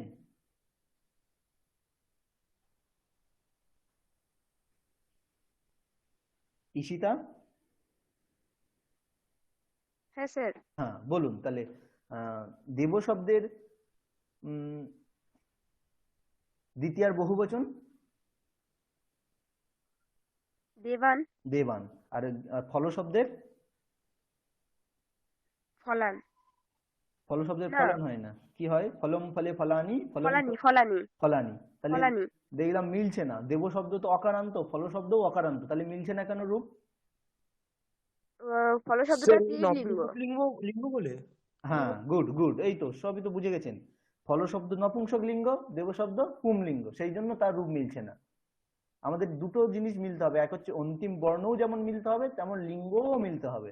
দেব শব্দ অন্তিম বর্ণ অকার আছে, ঠিক আছে, ফল শব্দেরও অকার আছে শেষে, ঠিক আছে, মিলে গেল, কিন্তু লিঙ্গটা মিলছে না। দেব শব্দ পুংলিঙ্গে, কিন্তু ফল শব্দ তো ক্লীবলিঙ্গে, সেই জন্য মিললো না, সেই জন্য তার রূপও মিলবে না। তার জন্য আমাদের এক্সট্রা একটা ক্লীবলিঙ্গের অকারান্ত শব্দ মুখস্থ রাখতে হবে। তাহলে এই পুংলিঙ্গের অকারান্ত শব্দ মুখস্থ করলে পুংলিঙ্গের অকারান্ত যত শব্দ আছে সব রূপ সেম হবে। তাহলে দেব শব্দ, অজয় শব্দ, রমেশ, কমলেশ, যাই আপনারা বলুন, সমান হবে। তাহলে সেম টু সেম, আর কিছু নেই। সুপর্ণা আছেন? হ্যাঁ স্যার। হ্যাঁ, আপনি বলুন তাহলে দেব শব্দের সপ্তমীর একবচন কি আছে? দেবানাম। সপ্তমীর সরি, একবচন, দেবস্তীয়। দেবস্তীয় একবচন, দেবস্তীয়। সপ্তমী, সপ্তমী সপ্তমী দেবে। দেবে। তাহলে সেই রকম একটা অকারান্ত পুংলিঙ্গে যত শব্দ আছে আমরা যদি ইউজ করি, রামে। রামে, আর নরে। নরে, অজয়ে। হ্যাঁ, আর অকারান্ত যে কোনো শব্দ, অকারান্ত এখানেই হয় আমাদের মে হুম অমিতঃ অর্থে যদি কারোর নাম হয় তাহলে কি হবে? অমিতে, অর্থে গাতে। হ্যাঁ, সব একই, সেম টু সেম। তাহলে আমরা বুঝে গেলাম আমাদের একটা শব্দ যদি আমরা রূপগুলো জানি, মুখস্থ করি, তাহলে আমাদের এরকম হাজারো শব্দের রূপ আমরা পেরে যাব। তাহলে আপাতত এই পার্টটা আমাদের এখানে শেষ হচ্ছে। তাহলে আমরা কি শিখলাম? যে আমাদের বাক্য প্রয়োগ করতে গেলে কি লাগবে? শব্দ লাগবে এবং ধাতু লাগবে। তো শব্দ মানে আমরা দেখলাম আমাদের শব্দ কিভাবে তৈরি হয়, যে মূল একটা শব্দ আছে তার থেকে আমরা সুপ্রত্যয় মানে 21টা যে আমাদের প্রত্যয়, বিভক্তি সংজ্ঞক প্রত্যয়, একে আমরা বিভক্তিও বলে থাকি। এই যে 21টা সুপ্রত্যয় শব্দ থেকে আমরা 21টা সুপ্রত্যয় লাগিয়ে আমরা রূপ তৈরি করি। সেই যে মূল শব্দ, সেই মূল শব্দের আবার 3টে লিঙ্গ হয়। কি কি লিঙ্গ? স্ত্রীলিঙ্গে, পুংলিঙ্গ, স্ত্রীলিঙ্গে, স্ত্রীলিঙ্গ, হ্যাঁ, নপুংসকলিঙ্গ, সেই মূল শব্দের আরেক নাম কি? প্রাতিপাদিক। পদ, প্রাতিপদিক। প্রাতিপদিকা। মূল শব্দের প্রাতিপদিক। আরেকটা তাহলে এই মূল শব্দ থেকে আমাদের যে মূল শব্দের 3টে লিঙ্গ হয়, তা যে কোনো লিঙ্গেরই হোক, যে কোনো শব্দ তার থেকে আমাদের রূপ বের করতে গেলে আমাদের 21টা প্রত্যয় লাগাতে হয়। 21টা প্রত্যয় আমরা একটা জাস্ট পুংলিঙ্গের একটা অকারান্ত শব্দ দেব শব্দ দেখলাম, তার থেকে 21টা প্রত্যয় লাগিয়ে আমাদের 21টা রূপ তৈরি হয়েছে। এই যে প্রত্যেকটা রূপ, দেব শব্দের প্রত্যেকটা রূপ, প্রত্যেকটার শেষে সুপ্রত্যয় আছে। সুপ্রত্যয় মানে যে কোনো এখান থেকে তো যে কোনো একটা প্রত্যয় লেগেই হয়েছে, তাহলে সেই জন্য এটা সুপ্রত্যয়ের শেষে আছে, তাই একে আমরা বলবো সুবন্ত। তাহলে সুবন্ত হলে তাকে আমরা কি বলেছিলাম? সুবন্ত আর তিঙন্তকে কি নাম দিয়েছিলাম? প্রত্যয় পদ। পদ পদ পদ। পদ আমরা বলেছি দুই প্রকার। একটা হচ্ছে সুবন্ত, মানে যে শব্দের শেষে সুপ প্রত্যয় আছে, মানে এই সু ঔজাস থেকে সুপ, এই 21টা প্রত্যয়ের মধ্যে কোনো প্রত্যয় শেষে আছে তাকে আমরা বলবো সুবন্ত পদ। আর যেগুলো শেষে তিং প্রত্যয় আছে তাকে আমরা বলবো তিঙন্ত পদ। তাহলে আপাতত হ্যাঁ, সুবন্ত বিষয়ে আমরা শিখে গেছি, আর কোনো ভুল নেই। কেউ যদি বলে আমাদের দুটো লোক, বলে দেবো নরৌ। যদি বলে দুজন রাম, রামু, একদম হয়ে গেল রামু, কোনো ভুল নেই, একদম সঠিক। যে কোনো একটা, এই যে রাম শব্দের 21টা যে রূপ আছে, 21টা রূপের বাইরে যদি আমরা প্রয়োগ করি তাহলে সেটা ভুল, ভুল প্রয়োগ হয়ে যাবে। তাহলে আমরা যদি বলি রাম গচ্ছতি, রাম গচ্ছতি, এটা আমরা বিসর্গ দিইনি, বিসর্গ উচ্চারণ করিনি, রাম গচ্ছতি, এটা কি বাক্যটা কি ঠিক? ভুল হয়ে না যাবে। স্যার, ভুল হয়ে যাবে, কারণ রাম শব্দের প্রথম আর একবচনে কি হয়? রামঃ। রামঃ। তাহলে কেউ যদি বিসর্গ না দেয় তাহলে কিন্তু একদম ভুল। রাম গচ্ছতি বললে ভুল। কখন ঠিক হতে পারে? রাম শব্দের সম্বোধনের একবচনে কি হয়? রাম, তখন বিসর্গ হয় না, তখন সেটা ডাকার। সম্বোধন মানে ডাকার সময়। রাম হয়তো দূরে আছে, আমি ডাকছি হে রাম, তখন কিন্তু বিসর্গ বলবো না, তখন শুধু রাম বলবো। ঠিক আছে? তাহলে এমনি বাক্য বলার সময় রামঃ গচ্ছতি এমনই বলতে হবে। যদি বলি রাম গচ্ছতি তাহলে ভুল হয়ে গেল। বেশ, তাহলে এই যা পড়লাম আমরা প্রাতিপদিক, তার সাথে সুপ্রত্যয় করে কিভাবে আমাদের শব্দ তৈরি হচ্ছে। এখানে কারোর কোনো সংশয় আছে? নাহলে আমরা এবার ধাতুর দিকে যাব। প্রত্যয় আমরা যদি শব্দ বিষয়ে মোটামুটি শিখে থাকি তাহলে এটা রেখে এবার ধাতুতে যাব। ঠিক আছে স্যার। ঠিক আছে, কেউ একজন শোনাও সংক্ষেপে, খুব সংক্ষেপে, তাহলে তোমাদেরই উপকার হবে। কেউ একজন শোনাও, কি শিখলাম আমরা সংক্ষেপে? স্যার বলবো? হ্যাঁ বলুন, সবাই শুনুন, আপনাদেরকেও বলতে হতে পারে। বলুন। সংস্কৃতে শব্দ গঠনের জন্য বাক্য গঠনের জন্য শব্দ আর ধাতুর প্রয়োজন হয়। শব্দ গঠনের জন্য প্রত্যয় আছে দুই রকমের, সুপ্রত্যয়, তদ্ধিত প্রত্যয়। আর ধাতু তৈরির জন্যও দুই প্রকার প্রত্যয় আছে, এটা হচ্ছে তিং প্রত্যয়, এটা হচ্ছে কৃৎ প্রত্যয়।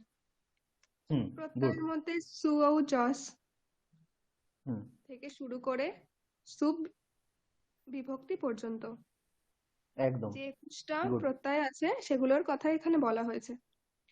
তদ্ধিত প্রত্যয়ের মধ্যে অন, মতুক, ময়ট ইত্যাদি প্রত্যয়গুলি। আর ধাতু গঠনের জন্য যে প্রত্যয়ের কথা বলা হয়েছে সেটা হচ্ছে তিং আর কৃৎ। তিং প্রত্যয়ের মধ্যে তিপ, তস, ঝি, সিপ, থস, ত ইত্যাদি। আর কৃৎ প্রত্যয়ের মধ্যে ঘয়, লুট, কৃত্য ইত্যাদি প্রত্যয়। আর আমরা এখানে একটা শব্দ সংস্কৃতে যাকে পদ বলা হয় তাকে কিভাবে গঠন করা হচ্ছে সেটা আমরা এখানে শিখেছি। আর পদ কয় প্রকার? পদ কয় প্রকার? পদ কয় পদ, প্রকার? হ্যাঁ কয় প্রকার পদ আমরা এখানে দেখলাম? 2 প্রকার পদ হয়।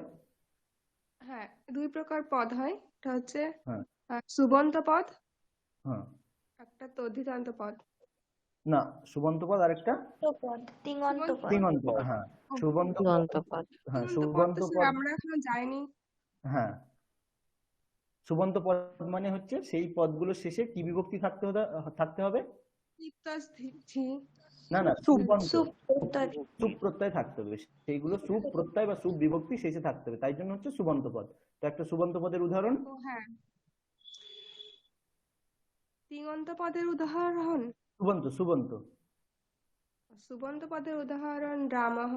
রাম। যদি আমরা বলি রাম, যদি মূল প্রাতিপদিকটা বলি রাম, এটা কি একটা সুবন্ত পদ? না, গুড গুড, খুব ভালো। রাম এটা সুবন্ত পদ নয়, খুব ভালো বলেছেন। তো এবার এটাকে আমাদের বুঝিয়ে দেবে রিঙ্কু, রিঙ্কু মহোদয়া বুঝিয়ে দেবেন যে রাম এই যে প্রাতিপদিক এটা সুবন্ত পদ নয় কেন?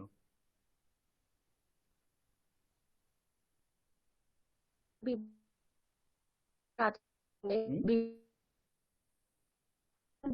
আপনার মাইকের একটু মাইকের একটু সমস্যা হচ্ছে। S hello, Dutta, S Dutta বলে আছেন, উনি বলুন।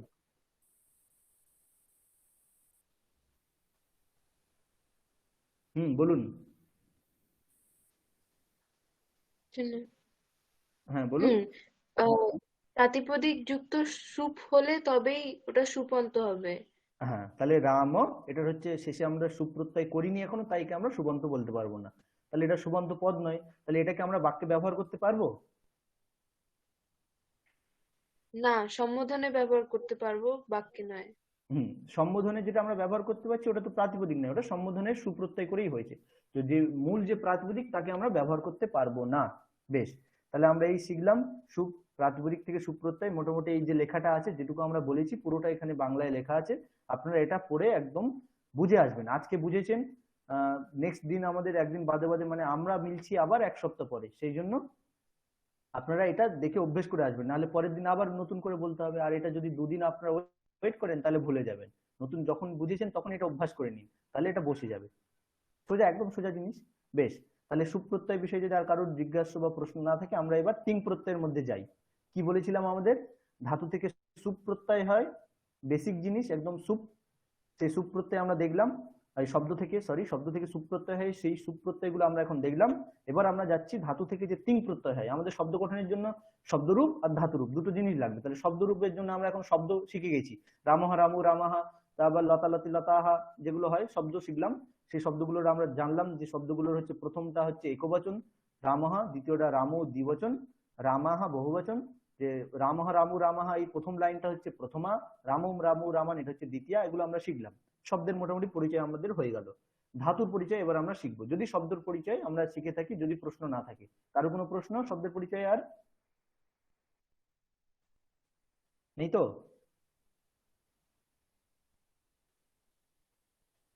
থাকলে হ্যাঁ বলুন, না হলে না। বেশ, তাহলে আমরা এবার তিন প্রত্যয়ে যাচ্ছি। তিন প্রত্যয়, তাহলে সেম টু সেম একদম আমাদের শব্দের মতো। শব্দের জন্য আমরা দেখেছি একটা মূল প্রাতিপদিক হতে হবে, তার থেকে আমাদের কি প্রত্যয় করতে হবে? মূল প্রাতিপদিক থেকে আমাদের সুপ্রত্যয় করতে হবে। তো এখানেও ধাতু রূপ করতে গেলে আমাদের মূল ধাতু জানতে হবে। মূল ধাতু, তার সাথে আমাদের কি প্রত্যয়? তিং প্রত্যয়। মূল ধাতু, তার সাথে তিং প্রত্যয়, আর কিছু নয়, করলে আমাদের ধাতু রূপ চলে আসবে।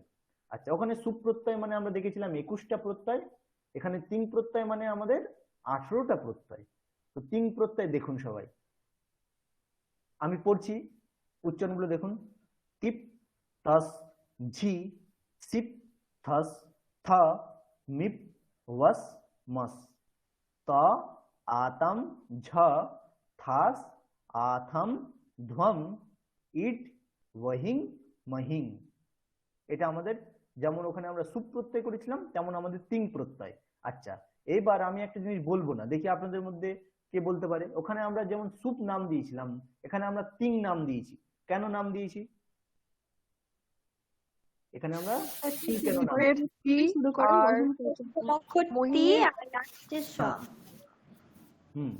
গুড, খুব ভালো। প্রথম অক্ষর তি, টিপের আমরা নিয়েছি তি, আর শেষের মহিং এর কি নিয়েছি? ন। সেই জন্য তি থেকে শুরু করে ঙ, সেই জন্য এই সমুদায়টা বোঝাতে আমরা বারবার তিপ্ত জি সিপ্তস্তা না বলে দেবো তিং।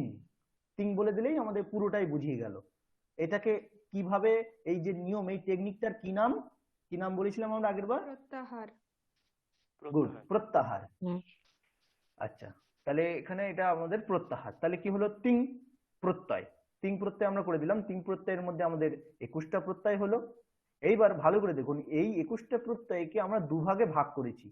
প্রথম তিপ প্লাস জি, এটা অনেকে কি হয় আমাদের বাংলায় অনেকে অনেক সময় এইরকম ভাবে লেখা থাকে নিচে নিচে তিপ প্লাস জি, এরকম নিচে সিপ থস্তা মিপ বস মাস, এটা এইরকম ভাবে আমরা শিখেছি। আপনারা যেমন খুশি তেমন ভাবে বুঝে নিতে পারেন, অসুবিধা নেই। মানে লাইনে না লিখে ভার্টিক্যালি হরিজন্টালি, এখানে হরিজন্টালি আছে ভার্টিক্যালি লিখতে পারেন, অসুবিধা নেই। তিপ তস জি সিপ থস থ মিপ বস মাস, এই প্রথম নটা। আর শেষের নটা ত আতাম ঝ থাস আথাম ধ্বম ইড ওহিং মহিং, এই হচ্ছে শেষের নটা। তাহলে প্রথম নটা শেষের নটা। তাহলে ওখানে আমরা যে 21টা প্রত্যয় সুপ্রত্যয় করেছিলাম কোনো বিভাগ করিনি। এখানে আমরা যে প্রত্যয় করেছি ধাতুর থেকে, যে প্রত্যয় হচ্ছে আমাদের 18টা প্রত্যয়, তার আমরা কিন্তু নটা ভাগ করেছি। কেন করেছি? তো তার জন্য এবার আসি। আমাদের মূল প্রাতিপদিকের কটা লিঙ্গ হয় বলেছি? তিনটে লিঙ্গ। যে গুড, প্রাতিপদিকের 3টে লিঙ্গ হয়। সেই 3টে লিঙ্গের জন্য আমরা 3টে প্রত্যয়, 3 রকম প্রত্যয় কিন্তু ইউজ করিনি। 3টে লিঙ্গের জন্য আমরা একই প্রত্যয় ইউজ করেছি, সুপ প্রত্যয়। যে লিঙ্গেই হোক না কেন আমরা কোন প্রত্যয় ইউজ করেছি? সুপ প্রত্যয়। শব্দটা পুংলিঙ্গে হোক বা ক্লিবলিঙ্গে হোক বা স্ত্রীলিঙ্গে হোক অত দেখার দরকার নেই, তার থেকে রূপ করতে হবে মানে আমাদের সুপ প্রত্যয়। কিন্তু ধাতুর ক্ষেত্রে একটু আলাদা। ধাতুর ক্ষেত্রে ধাতু 2 প্রকার হতে পারে, এক হচ্ছে পরস্ময়ী পদ আর একটা হচ্ছে আত্মনেপদ। তাহলে যেমন প্রাতিপদিকের 3টে লিঙ্গ আমরা বলেছি, তেমন ধাতুর ক্ষেত্রে যদি আমরা আসি, ধাতু 2 প্রকারের, এক হচ্ছে পরস্ময়ীপদী ধাতু, একটা হচ্ছে আত্মনেপদী ধাতু। তো আমাদের যে এই 18টা প্রত্যয় ধাতুর জন্য, 3 প্রত্যয়, যে 18টা প্রত্যয়, তার মধ্যে প্রথম 9টা প্রত্যয় আমাদের কার থেকে হবে? পরস্ময়ী পদ সংজ্ঞক যে ধাতু 2 প্রকার, তার মধ্যে যে ধাতুগুলো পরস্ময়ী পদ, তার সেই ধাতুর যখন আমরা রূপ সাধন করব, সেই ধাতু রূপ তৈরি করার জন্য আমরা সেই ধাতু থেকে এই প্রথম 9টা প্রত্যয় লাগাবো। আর যেটা আত্মনেপদ ধাতু, সেই ধাতু থেকে আমরা রূপ সাধনের জন্য তার থেকে আমরা এই শেষের 9টা প্রত্যয় লাগাবো। তাহলে বোঝা গেল ধাতু আমাদের 2 প্রকারের, এক হচ্ছে পরস্ময়ীপদী ধাতু, আত্মনেপদী ধাতু। এইবার এই ধাতু কেন পরস্ময়ীপদী, এই ধাতু কেন আত্মনেপদী, এই বিষয়ে বিচার আছে, পরবর্তীকালে আমরা শিখবো। ধাতুর ফল যখন কর্তৃগামিনী হচ্ছে বা পরগামিনী হচ্ছে, এসব কিছু বিচার আছে। এখন আমরা জাস্ট জানতে পারলাম যে আমাদের যে কোনো একটা ধাতু, যে ধাতুই আমরা ব্যবহার করি না কেন, ক্রিয়াপদ, আমরা বলেছি বাক্য করতে গেলে আমাদের একটা শব্দ লাগবে, একটা ক্রিয়াপদ লাগবে। তাহলে আমরা শব্দটা শিখে গেছি, এখন ক্রিয়াপদ। ক্রিয়াপদের জন্য মূল ক্রিয়াবাচক ভার্ব যেটা আমরা বলি, ক্রিয়ার জন্য মূল, শব্দের জন্য যেমন মূল হচ্ছে প্রাতিপদিক, ক্রিয়ার জন্য মূল আমাদের ধাতু। ঠিক আছে? তো মূল ধাতু মানে আমরা ধাতুকে ব্যবহার করতে পারবো না, সিম্পল একদম শব্দের মতো। শব্দের মূল যে প্রাতিপদিক ছিল, প্রাতিপদিককে তো আমরা ব্যবহার করতে পারতাম না। প্রাতিপদিককে থেকে প্রত্যয় করে যে আমাদের শুদ্ধ ব্যবহারযোগ্য রূপ আমরা করেছি, সেটাকেই আমরা ব্যবহার করতে পারবো। তেমনি আমাদের ধরো পড়া, পড়া অর্থে আমাদের কি ধাতু আছে? পঠ ধাতু। পড়া, পড়ারূপ ক্রিয়া বোঝানোর জন্য সংস্কৃতে কি ধাতু ব্যবহার হয়? পঠ ধাতু। যাওয়ার জন্য কি ধাতু ব্যবহার হয়? গম ধাতু। তাহলে এই যে গম ধাতু, তো গম ধাতু আমরা বাক্যে প্রয়োগ করতে পারবো না। কেন পারবো না? কারণ আমরা কি বলেছিলাম, শুদ্ধ যে প্রাতিপদিক বা শুদ্ধ যে ধাতু গম, তার আমরা বাক্যে প্রয়োগ করতে পারবো না। কেন? কারণ বাক্যে শুধু পদেরই প্রয়োগ হয়।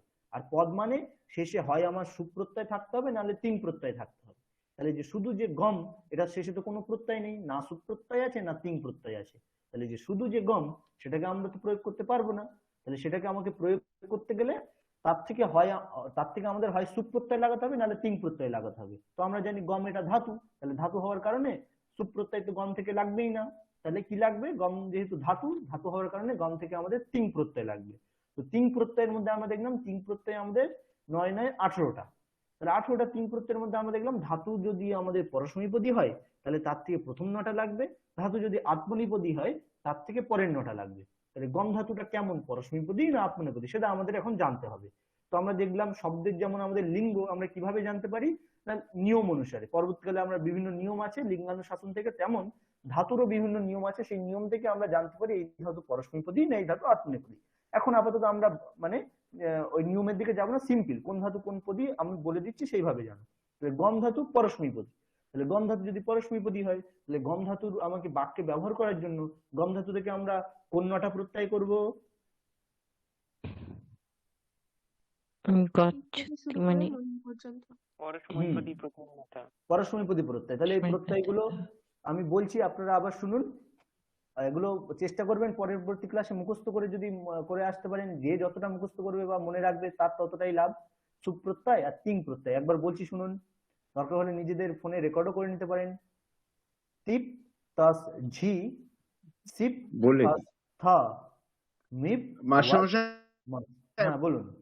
মাস্টারমশাই একটা কথা বলবো মাস্টারমশাই। হ্যাঁ বলুন বলুন। বলছি আমরা একেবারে অজ্ঞ, কিন্তু মানে আমরা বলতে আমি একেবারে অজ্ঞ। একটু সংস্কৃত শিখবো বলে ভেবেছিলাম, একদিনে এত পড়া দিলে তো করতে পারবো না। শব্দরূপটা হলো ওইটা বই খুঁজে খুঁজে পড়বো বা আপনার যে লেখা থাকবে পড়ে মুখস্থ করবো, ঠিক আছে। এখন যদি একটু অন্য কিছু ট্রান্সলেশন বা আগের দিন যেরকম হয়েছিল, যারা বলছেন, যে সমস্ত মেয়েগুলো বলছে তারা একবারে সংস্কৃত ভালো মেয়ে বোঝা যাচ্ছে, কিন্তু আমাদের মতো যদি কেউ থাকে তাদের মাথায় কিন্তু শব্দ রূপটা ঢুকে আর ক্রিয়া রূপটা ধাতু রূপটা অতটা ঢুকবে না আমার সাথে মনে হচ্ছে। একটু চিন্তা করেন আমাদের জন্য। হ্যাঁ, সেই জন্য তো আমরা বেসিক থেকে বলছি। জাস্ট এখন তো রূপ সাধন মুখস্থ করার কিছু নেই, কি রূপটা কোন প্রত্যয় দিয়ে হয় সেটা জানার জন্য, যে যে রূপটা হচ্ছে সেটা তার সাথে কি কি প্রত্যয় লাগছে, জাস্ট বেসিক এটাই। তো আমরা তাহলে আর পড়া এগোবো না, এটাই একটু ভালো করে আর একটু গভীর আলোচনা করব, তাহলেই হয়ে যাবে আর একটু ডিটেলস। তাহলে আপনি শব্দ থেকে ওটা বুঝতে পেরেছেন বেসিক। আমরা যে কোনো শব্দের 21টা রূপ, আমরা তো এখন মুখস্থ করার এতে যাচ্ছি না। 21টা রূপ, রাম শব্দের 21টা, দেব শব্দের 21টা যে রূপ হলো, সেই 21টা রূপ সাধনের জন্য আমরা 21টা প্রত্যয় করে থাকি তার সাথে, এই জাস্ট। এটা বুঝেছেন? হ্যাঁ মাস্টারমশাই, হ্যাঁ বুঝেছি। আমার একটা প্রশ্ন আছে, প্রশ্নটা ভুল হলে কিছু মনে করেন না। না না, সেটা হলো মানে শেখার জন্য এসেছেন, মানে আমরা সায়েন্স পড়ছি, সংস্কৃত জানি না, কিন্তু এই গীতা টিতা পড়ার জন্য ভেবেছি একটু শিখবো। তো আমি বলছি যে যশ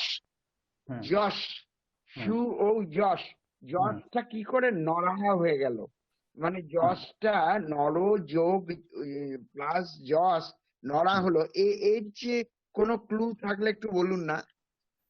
না, এইটার জন্যই হচ্ছে হায়ার ব্যাকরণ। মানে এই যে নর শব্দের সাথে যশ প্রত্যয় লেগে নরাহা হলো, তারপরে ফল শব্দের সাথে যশ প্রত্যয় করে ফলানি হলো, তারপরে আত্মন শব্দের সাথে যশ প্রত্যয় করে আত্মা আত্মানো আত্মানাহা, সেখানে আত্মানাহা হলো। এর জন্য ব্যাকরণের নিয়ম আছে, এর জন্য তো সব হায়ার ব্যাকরণ পড়তে হবে, যে কোন শব্দ থেকে প্রত্যয় লাগিয়ে কিভাবে রূপ তৈরি হচ্ছে, তার জন্য বিভিন্ন গুণ বৃদ্ধি, কোথাও সম্প্রসারণ ইত্যাদি অনেক প্রক্রিয়া আছে, এর জন্য তো হায়ার গ্রামার লাগবে। তো এখন আমরা বেসিক জাস্ট শিখছি এইটাই, যে আমরা তো শব্দরূপ মুখস্থ করি, তো মুখস্থ করার আগে জাস্ট সেখানে প্রকৃতি আর প্রত্যয় কি কি আছে, ভাঙলে কি কি দাঁড়াবে, কিভাবে তারপরে যোগ হচ্ছে প্রক্রিয়া, সেগুলো তো এখন আমরা তো শিখতে পারবো না, কারণ এখানে আমাদের সেজন্য অনেকগুলো আমাদের অনেকটা বেসিক থাকতে হবে, নাহলে তো সেগুলো হবে না। আমরা যখন সন্ধি শিখবো তখন সিম্পল, এখানে আমাদের কিছু হয়নি। এখানে আমি একবার বলছি, আপনি যদি বুঝতে পারেন দেখুন, সোজাই আছে। ঠিক আছে, হ্যাঁ, যশ যে আমাদের প্রত্যয়, তো এটাকে যদি আমরা কি হয় ব্যাকরণের নিয়ম একটা বলছি, জাস্ট দেখুন বুঝতে পারেন কিনা। যশ প্রত্যয় আছে, তাহলে দেব শব্দ তার সাথে যশ প্রত্যয় আমরা করেছি, করে ব্যাকরণের নিয়ম আছে, সেই নিয়ম অনুসারে যে বর্গীয় জ সেটা লোপ হয়ে যায়, বর্গীয় জটা লোপ হয়ে যায়, গেলে এখানে পড়ে থাকে অস। তাহলে আমাদের কি হলো, দেব যুক্ত অস, এটা এরকম থাকবে। এবার দেব যুক্ত অস, এখানে আমাদের সন্ধি লাগবে, বিদ্যাযুক্ত আলয় যেমন বিদ্যালয় হয়, সেরকম দেবযুক্ত অস দেবাস, বিদ্যাযুক্ত আলয় বিদ্যালয়, দেবযুক্ত আস অস দেবাস হয়ে গেল। তো দেবাস যে হয়ে গেল, শেষের যে এবার দন্তীয় সকার, সেই একটা নিয়ম আছে, সেই নিয়ম অনুসারে দন্তীয় সকারের জায়গায় আমাদের বিসর্গ হয়ে যাবে, হয়ে গেলে আমাদের হয়ে গেল দেবাহা। তাহলে কিভাবে হলো, দেব যুক্ত যশ, তারপরের স্টেপ কি হবে, দেব যুক্ত অস, জকারটা লোপ হয়ে যাবে, শুধুমাত্র হলন্ত জকারটার নিয়ম অনুসারে, বিভিন্ন নিয়ম আছে, ব্যাকরণের সূত্র আছে, সূত্র অনুসারে জকারটা লোপ হয়ে গেল। তাহলে দেব যুক্ত অস, অস থাকার পরে বিদ্যাযুক্ত আলয়, অকস্বর্ণের দীর্ঘ দিয়ে যেমন আমরা দীর্ঘ করে দিই, তেমন দেব যুক্ত অস সবর্ণ সন্ধি হবে, বাংলায় আমরা যেমন করেছি, বাংলায় সেম টু সেম বিদ্যাযুক্ত আলয় বিদ্যালয়, দেব যুক্ত অস, দেবাস, দেবাসের পরে শেষের যে দন্ত্য সকার সেটার আমরা বিসর্গ করে দিচ্ছি সূত্র নিয়ম অনুসারে, দিয়ে আমাদের লোপ তৈরি হচ্ছে পদটা দেবাহা। এই যে প্রক্রিয়া, এখানে বিভিন্ন সূত্র লাগবে, বিভিন্ন প্রক্রিয়া লাগবে, তার জন্য তো আমাদের পরবর্তীকালে গ্রামার শিখতে হবে। এখন সিম্পল আমরা যে বাক্য রচনা শিখবো, এরপরে যে বাক্য রচনা শিখবো, তো বাক্য রচনা এমনি আমরা না বুঝে শুনে ওইভাবে না করার থেকে সিম্পল যে আমরা বাক্য একটা পদটাকে ভাঙলে তার মধ্যে আমরা কি কি পাচ্ছি, শব্দটা আমরা যে ব্যবহার করছি শব্দটাকে আমরা আন্দাজে ব্যবহার করছি নাকি এই 21টা প্রত্যয় লাগিয়ে যে আমাদের সিদ্ধ 21টা রূপ হচ্ছে সেটা ব্যবহার করছি, সেটা আমরা সেটার জন্য এই প্রকরণটা বলছি। কঠিন লাগছে? না স্যার। ঠিক আছে মাস্টারমশাই, ঠিক আছে। হ্যাঁ, মানে আপনি দরকার হলে কি বলবো, এই যে পিডিএফটা, এই যে আমাদের লেখাটা, এটা দরকার হলে স্ক্রিনশট মেরে নিন, সেখান থেকে আপনি এটাকে একটু বুঝবেন বাংলায়। দরকার হলে যদি আপনাদের পার্সোনাল কারো হেল্প লাগে আমাকে পরবর্তীকালে আপনি ফোন করতে পারেন যে স্যার এই বিষয়গুলো আমাকে একটু আরো, আমি যেহেতু আছি আরো আমাকে একটু বুঝিয়ে দিন, তাহলে আমি চেষ্টা করব আপনাকে আরো বুঝিয়ে দেওয়ার। বুঝতে পারলেন? সিম্পল। তাহলে আমরা এতক্ষণ কি শিখেছি? জাস্ট মূল একটা শব্দ, ঠিক আছে মাস্টারমশাই, হ্যাঁ ঠিক আছে। একটা যে আমরা রামহারামু করি, সেই মূল শব্দ, সেই শব্দ থেকে আমরা কি কি প্রত্যয় করতে পারি, হলো বেশ। তো এরপরে আমরা দেখছি তিং প্রত্যয়।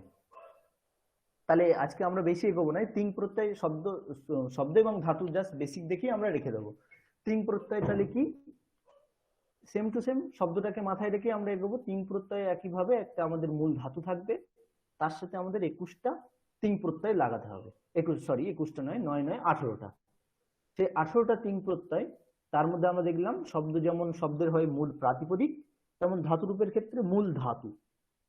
তো দেবতা বোঝানোর জন্য মূল প্রাতিপদিক আমরা ওদিকে নিয়েছিলাম দেব, অকারান্ত পুংলিঙ্গ দেব শব্দ। তেমন আমরা এখন পঠন রূপ ক্রিয়া বোঝানোর জন্য বা গমন রূপ ক্রিয়া বোঝানোর জন্য আমরা ধাতু নেব, আমাদের যে ধাতু সংস্কৃতে পট ধাতু বা গম ধাতু। পঠন রূপ ক্রিয়া বোঝানোর জন্য পট ধাতু অথবা গম ধাতু। বেশ, তো আমরা ওখানে দেব শব্দ নিলাম শব্দের ক্ষেত্রে, কিন্তু দেব এটাকে তো আমরা ব্যবহার করতে পারি না, আমাদের একটা সিদ্ধ রূপ দেবাহা এরকম করতে হচ্ছে। তাহলে আমরা সেরকম আমরা এখানে ধাতু জানতে পেরেছি যে আমাদের যাওয়ার জন্য মূল ধাতু হচ্ছে গম ধাতু। তাহলে সেই গম ধাতু তো আমরা ইউজ করতে পারবো না, গম ধাতু থেকে আমাদের প্রত্যয় লাগিয়ে ইউজ করতে হবে। তো গম ধাতু থেকে আমাদের সিদ্ধ রূপ তৈরি করার জন্য কি কি প্রত্যয় লাগাতে হবে, এমনি তো আমরা গচ্ছতি গচ্ছতে গচ্ছন্তি মুখস্থ করে নিই। তো এখন আমরা জাস্ট জানছি যে কি প্রত্যয় আমাদের এখানে ছিল, দিয়ে এরকম আমাদের রূপ হয়েছে। তাহলে আমাদের পট ধাতু, পট ধাতুর রূপগুলো কেমন হবে? পঠতি, পঠতঃ, পঠন্তি, পঠসি, পঠথঃ, পঠথ, পঠামি, পঠাবহ, পঠামহ। কেমন হবে? পঠতি, পঠতঃ, পঠন্তি, পঠসি, পঠতঃ, পঠথ, পঠামি, পঠাবহ, পঠামহ। আপনারা সংকোচ বোধ করবেন না, যদি এরকম সমস্যা হয়, আপনারা শিখতে এসেছেন, অবশ্যই এখানে ভর্তি হয়েছেন টাকা দিয়ে, অবশ্যই শিখেই যাবেন। তো যদি কোথাও সমস্যা হয় আপনারা অবশ্যই বলবেন যে এটা স্পিডে হয়ে যাচ্ছে, এই জায়গাটা বুঝতে পারিনি, আরেকটু আসতে হোক, বা হচ্ছে না আরেকটু বেশি কিছু আমাদের শেখানো হোক, এরকম আপনারা অবশ্যই বলবেন। কারোর যদি সমস্যা হয়, প্রত্যেকের সমান অধিকার আছে, আপনারা বলবেন। সমস্যা হলে চেষ্টা করবো আরো পড়াটা আরো ডিটেলসে গিয়ে আস্তে আস্তে বা বুঝিয়ে আরো আমরা ভেতরে নেমে বোঝানোর চেষ্টা করব। ওকে, তাহলে আমরা যে দেখলাম মূল ধাতু আমরা একটা জানি, সেই ধাতু থেকে আমাদের এই মোটামুটি 18টা প্রত্যয়। এইবার ধাতুটা আমাদের কোন পদে সেটা আমরা জানতে হবে। কোন পদীয়? পরস্মৈপদী ধাতু না আত্মনেপদী ধাতু? তো আমরা পট ধাতু বা গম ধাতু এগুলো হচ্ছে পরস্মৈপদী ধাতু। তাহলে এই ধাতু থেকে আমরা রূপ তৈরি করার জন্য কোন প্রত্যয়গুলো লাগাবো? পরস্মৈপদী প্রত্যয় আছে, তিপ্তস্থ, এইগুলো। তিপ্তস্থ, সিপ্তস্থ, মিবস্মস, এই প্রত্যয়গুলো লাগাবো, সে যে লকারই হোক। এখন আমরা লকার বিষয় যেহেতু আসছি, মানে বলিনি, কঠিন লাগবে, সেই জন্য লকার বাদ দিন। মোটামুটি কোনো ধাতু থেকে আমাদের যেমন শব্দ থেকে প্রত্যয় করার রূপ করার জন্য সুপ প্রত্যয়, তার থেকে আমরা এটা বেশি, অন্য যা শিখেছি ভুলে যান, অসুবিধা নেই যদি চাপ লাগে। মেন জিনিস যে শব্দ থেকে আমাদের শব্দকে বাক্যে লেখার জন্য আমাদের কি কি জানতে হবে, সেখানে মূল শব্দ কি আছে, কোন কারান্ত শব্দ, মূল শব্দ এবং কোন লিঙ্গে, তিনটে জিনিস জানতে হবে। যেমন অকারান্ত পুংলিঙ্গ দেব শব্দ আমরা দেখলাম, তার 21টা বিভক্তিতে যে রূপ আছে, সেই রূপগুলো আমরা একটা জেনে নিলে বাকিগুলো আমাদের এমনি জানা হয়ে যাবে। তো দেব শব্দটা মোটামুটি একটু দেখে আসবেন, দেখে মুখস্থ না করলেও হবে, এগুলো তো আমরা স্পোকেন শিখছি, আস্তে আস্তে এগুলো আমাদের এমনি কণ্ঠস্থ হয়ে যাবে। তো সিম্পল ভাবে আপনাদের বোঝার জন্য দেব শব্দ হলো। তো সেই রকমই ধাতু থেকে আমরা করলাম, যেহেতু আমরা জানলাম এটা পরস্মৈপদী ধাতু গম ধাতু, বা পট ধাতু হচ্ছে পরস্মৈপদী ধাতু, তাহলে আমাদেরকে এর থেকে প্রথম যে 9টা প্রত্যয়, সেই প্রথম 9টা প্রত্যয় থেকেই আমাদেরকে লাগাতে হবে যে কোনো একটা প্রত্যয়। তাহলে আমরা দেখে নিই সেম টু সেম। হ্যাঁ স্যার এই কোন ধাতুটা কি পদে আছে কি করে বুঝবো? হ্যাঁ, ওইটার জন্য আমরা বললাম যে কোন শব্দটা কোন লিঙ্গে আছে সেটা আমরা কি করে বুঝবো, সেই জন্য আমরা বললাম যে আস্তে আস্তে আমরা যখন সাহিত্য পড়বো, বা আমাদের মুনি ঋষিরা যে নিয়ম আছে, ব্যাকরণিত নিয়ম আছে কোন শব্দের কোন লিঙ্গে, সেগুলো আমরা যখন পরবর্তীকালে জানতে পারবো, তখন আমরা বুঝতে পারবো যে হ্যাঁ দেব শব্দ পুংলিঙ্গেই আছে। এর জন্য আলাদাভাবে এরকম কোনো নিয়ম নেই যে শেষে যদি অকার থাকে তাহলে পুংলিঙ্গ হবে, এগুলো আমরা দেখে দেখে আস্তে আস্তে শিখবো। তো সেই রকম ব্যাকরণেও কিছু ধাতুর জন্য কিছু নিয়ম আছে, যে কর্তৃগামিনী ক্রিয়াফল ধাতুর যে মানে সেই ধাতুটার ফল কে লাভ করছে, বা ধাতুটার শেষে মকার আছে কিনা, ইত্যাদি অনেক নিয়ম আছে। সেই নিয়মগুলো যদি অ্যাপ্লাই হয় তাহলে সেই ধাতুটা পরস্মৈপদী, না হলে আত্মনেপদী, এই সবগুলো আমাদেরকে আছে। তো আমরা ওই নিয়মের দিকে এখন যাবোই না, জাস্ট এখন আমরা জেনে নেবো এমনি যে ধাতুটা কোন পদীয়। তাহলে আমি বলে দিলাম গম ধাতু বা পট ধাতু পরস্মৈপদীয়। তাহলে তার থেকে তার থেকে আমাদের এই প্রথম 9টা প্রত্যয় লাগাতে হবে। তো সেম টু সেম একইভাবে যেমন ছিল ধাতু শব্দের ক্ষেত্রে সুপ্রত্যয় লাগিয়ে রূপগুলো, তেমন এখানে দেখুন গম ধাতু। গম ধাতুর পরস্মৈ পদের 9টা প্রত্যয় হচ্ছে তিপ তাস ঝি চিপ থাস থা মিব ওয়াস মাস। এই 9টা প্রত্যয় লাগিয়ে গম ধাতু থেকে আমি রূপ তৈরি করলাম গচ্ছতি গচ্ছতাহ গচ্ছন্তি, গচ্ছসি গচ্ছতাহ গচ্ছথা, গচ্ছামি গচ্ছাভা গচ্ছামহ। শেষে বাংলায় অনেকে পড়ার সময় এমনি আমরা মুখস্থ করেছিলাম ছোটবেলায়, তিতাসন্তি শীতস্ত মি বসমস, এরকম কিছু মুখস্থ করেছিলাম, তার সেগুলো বাংলায় ওরকম ট্রিক্স লিখেছিল লোকে, কিন্তু আমাদের মূল প্রত্যয়কে এখানে টিপ সূত্র দিয়ে পকার টকার ইত্যাদি গুলো লোপ হয়ে যায়, পকারের লোপ হয়ে গিয়ে তি থাকে, সি থাকে, মি থাকে, এরকম আর কি। তো মূল প্রত্যয় আমাদের এইগুলো। তো গম ধাতুর এরকম হলো। পট ধাতুর ঠিক একইভাবে যদি আমরা লাগাই, তি লাগালে টিপে, তি লাগালে পঠতি পঠতাহা, ঝিয়ের অন্তি হয়ে যায় পঠন্তি পঠসি পঠথাহা পঠথা পঠামি পঠাবহা পঠামহা। যদি আমরা লেখার জন্য লিখছি, তো লেখার জন্য ক্রিয়াবাচক শব্দ ধাতু আমাদের কি আছে, লিখ ধাতু। এগুলো আমরা এখন কঠিন লাগছে যে কোনটার জন্য কোন ধাতু আছে, এগুলো আমরা যখন সাহিত্য পড়বো আস্তে আস্তে তখন বুঝে যাবো। এখন জাস্ট আমরা যে কোনো একটাই মনে রাখলেই হবে, যে গম ধাতু বা ওদিকে দেব শব্দ, তাহলেই হবে, মানে প্রক্রিয়াটা কেমন ভাবে হচ্ছে, বাক্যটা কেমন ভাবে হচ্ছে। তো লিখ ধাতু যদি আমরা করি, কেমন রূপ হবে লিখ ধাতুর? লিখতি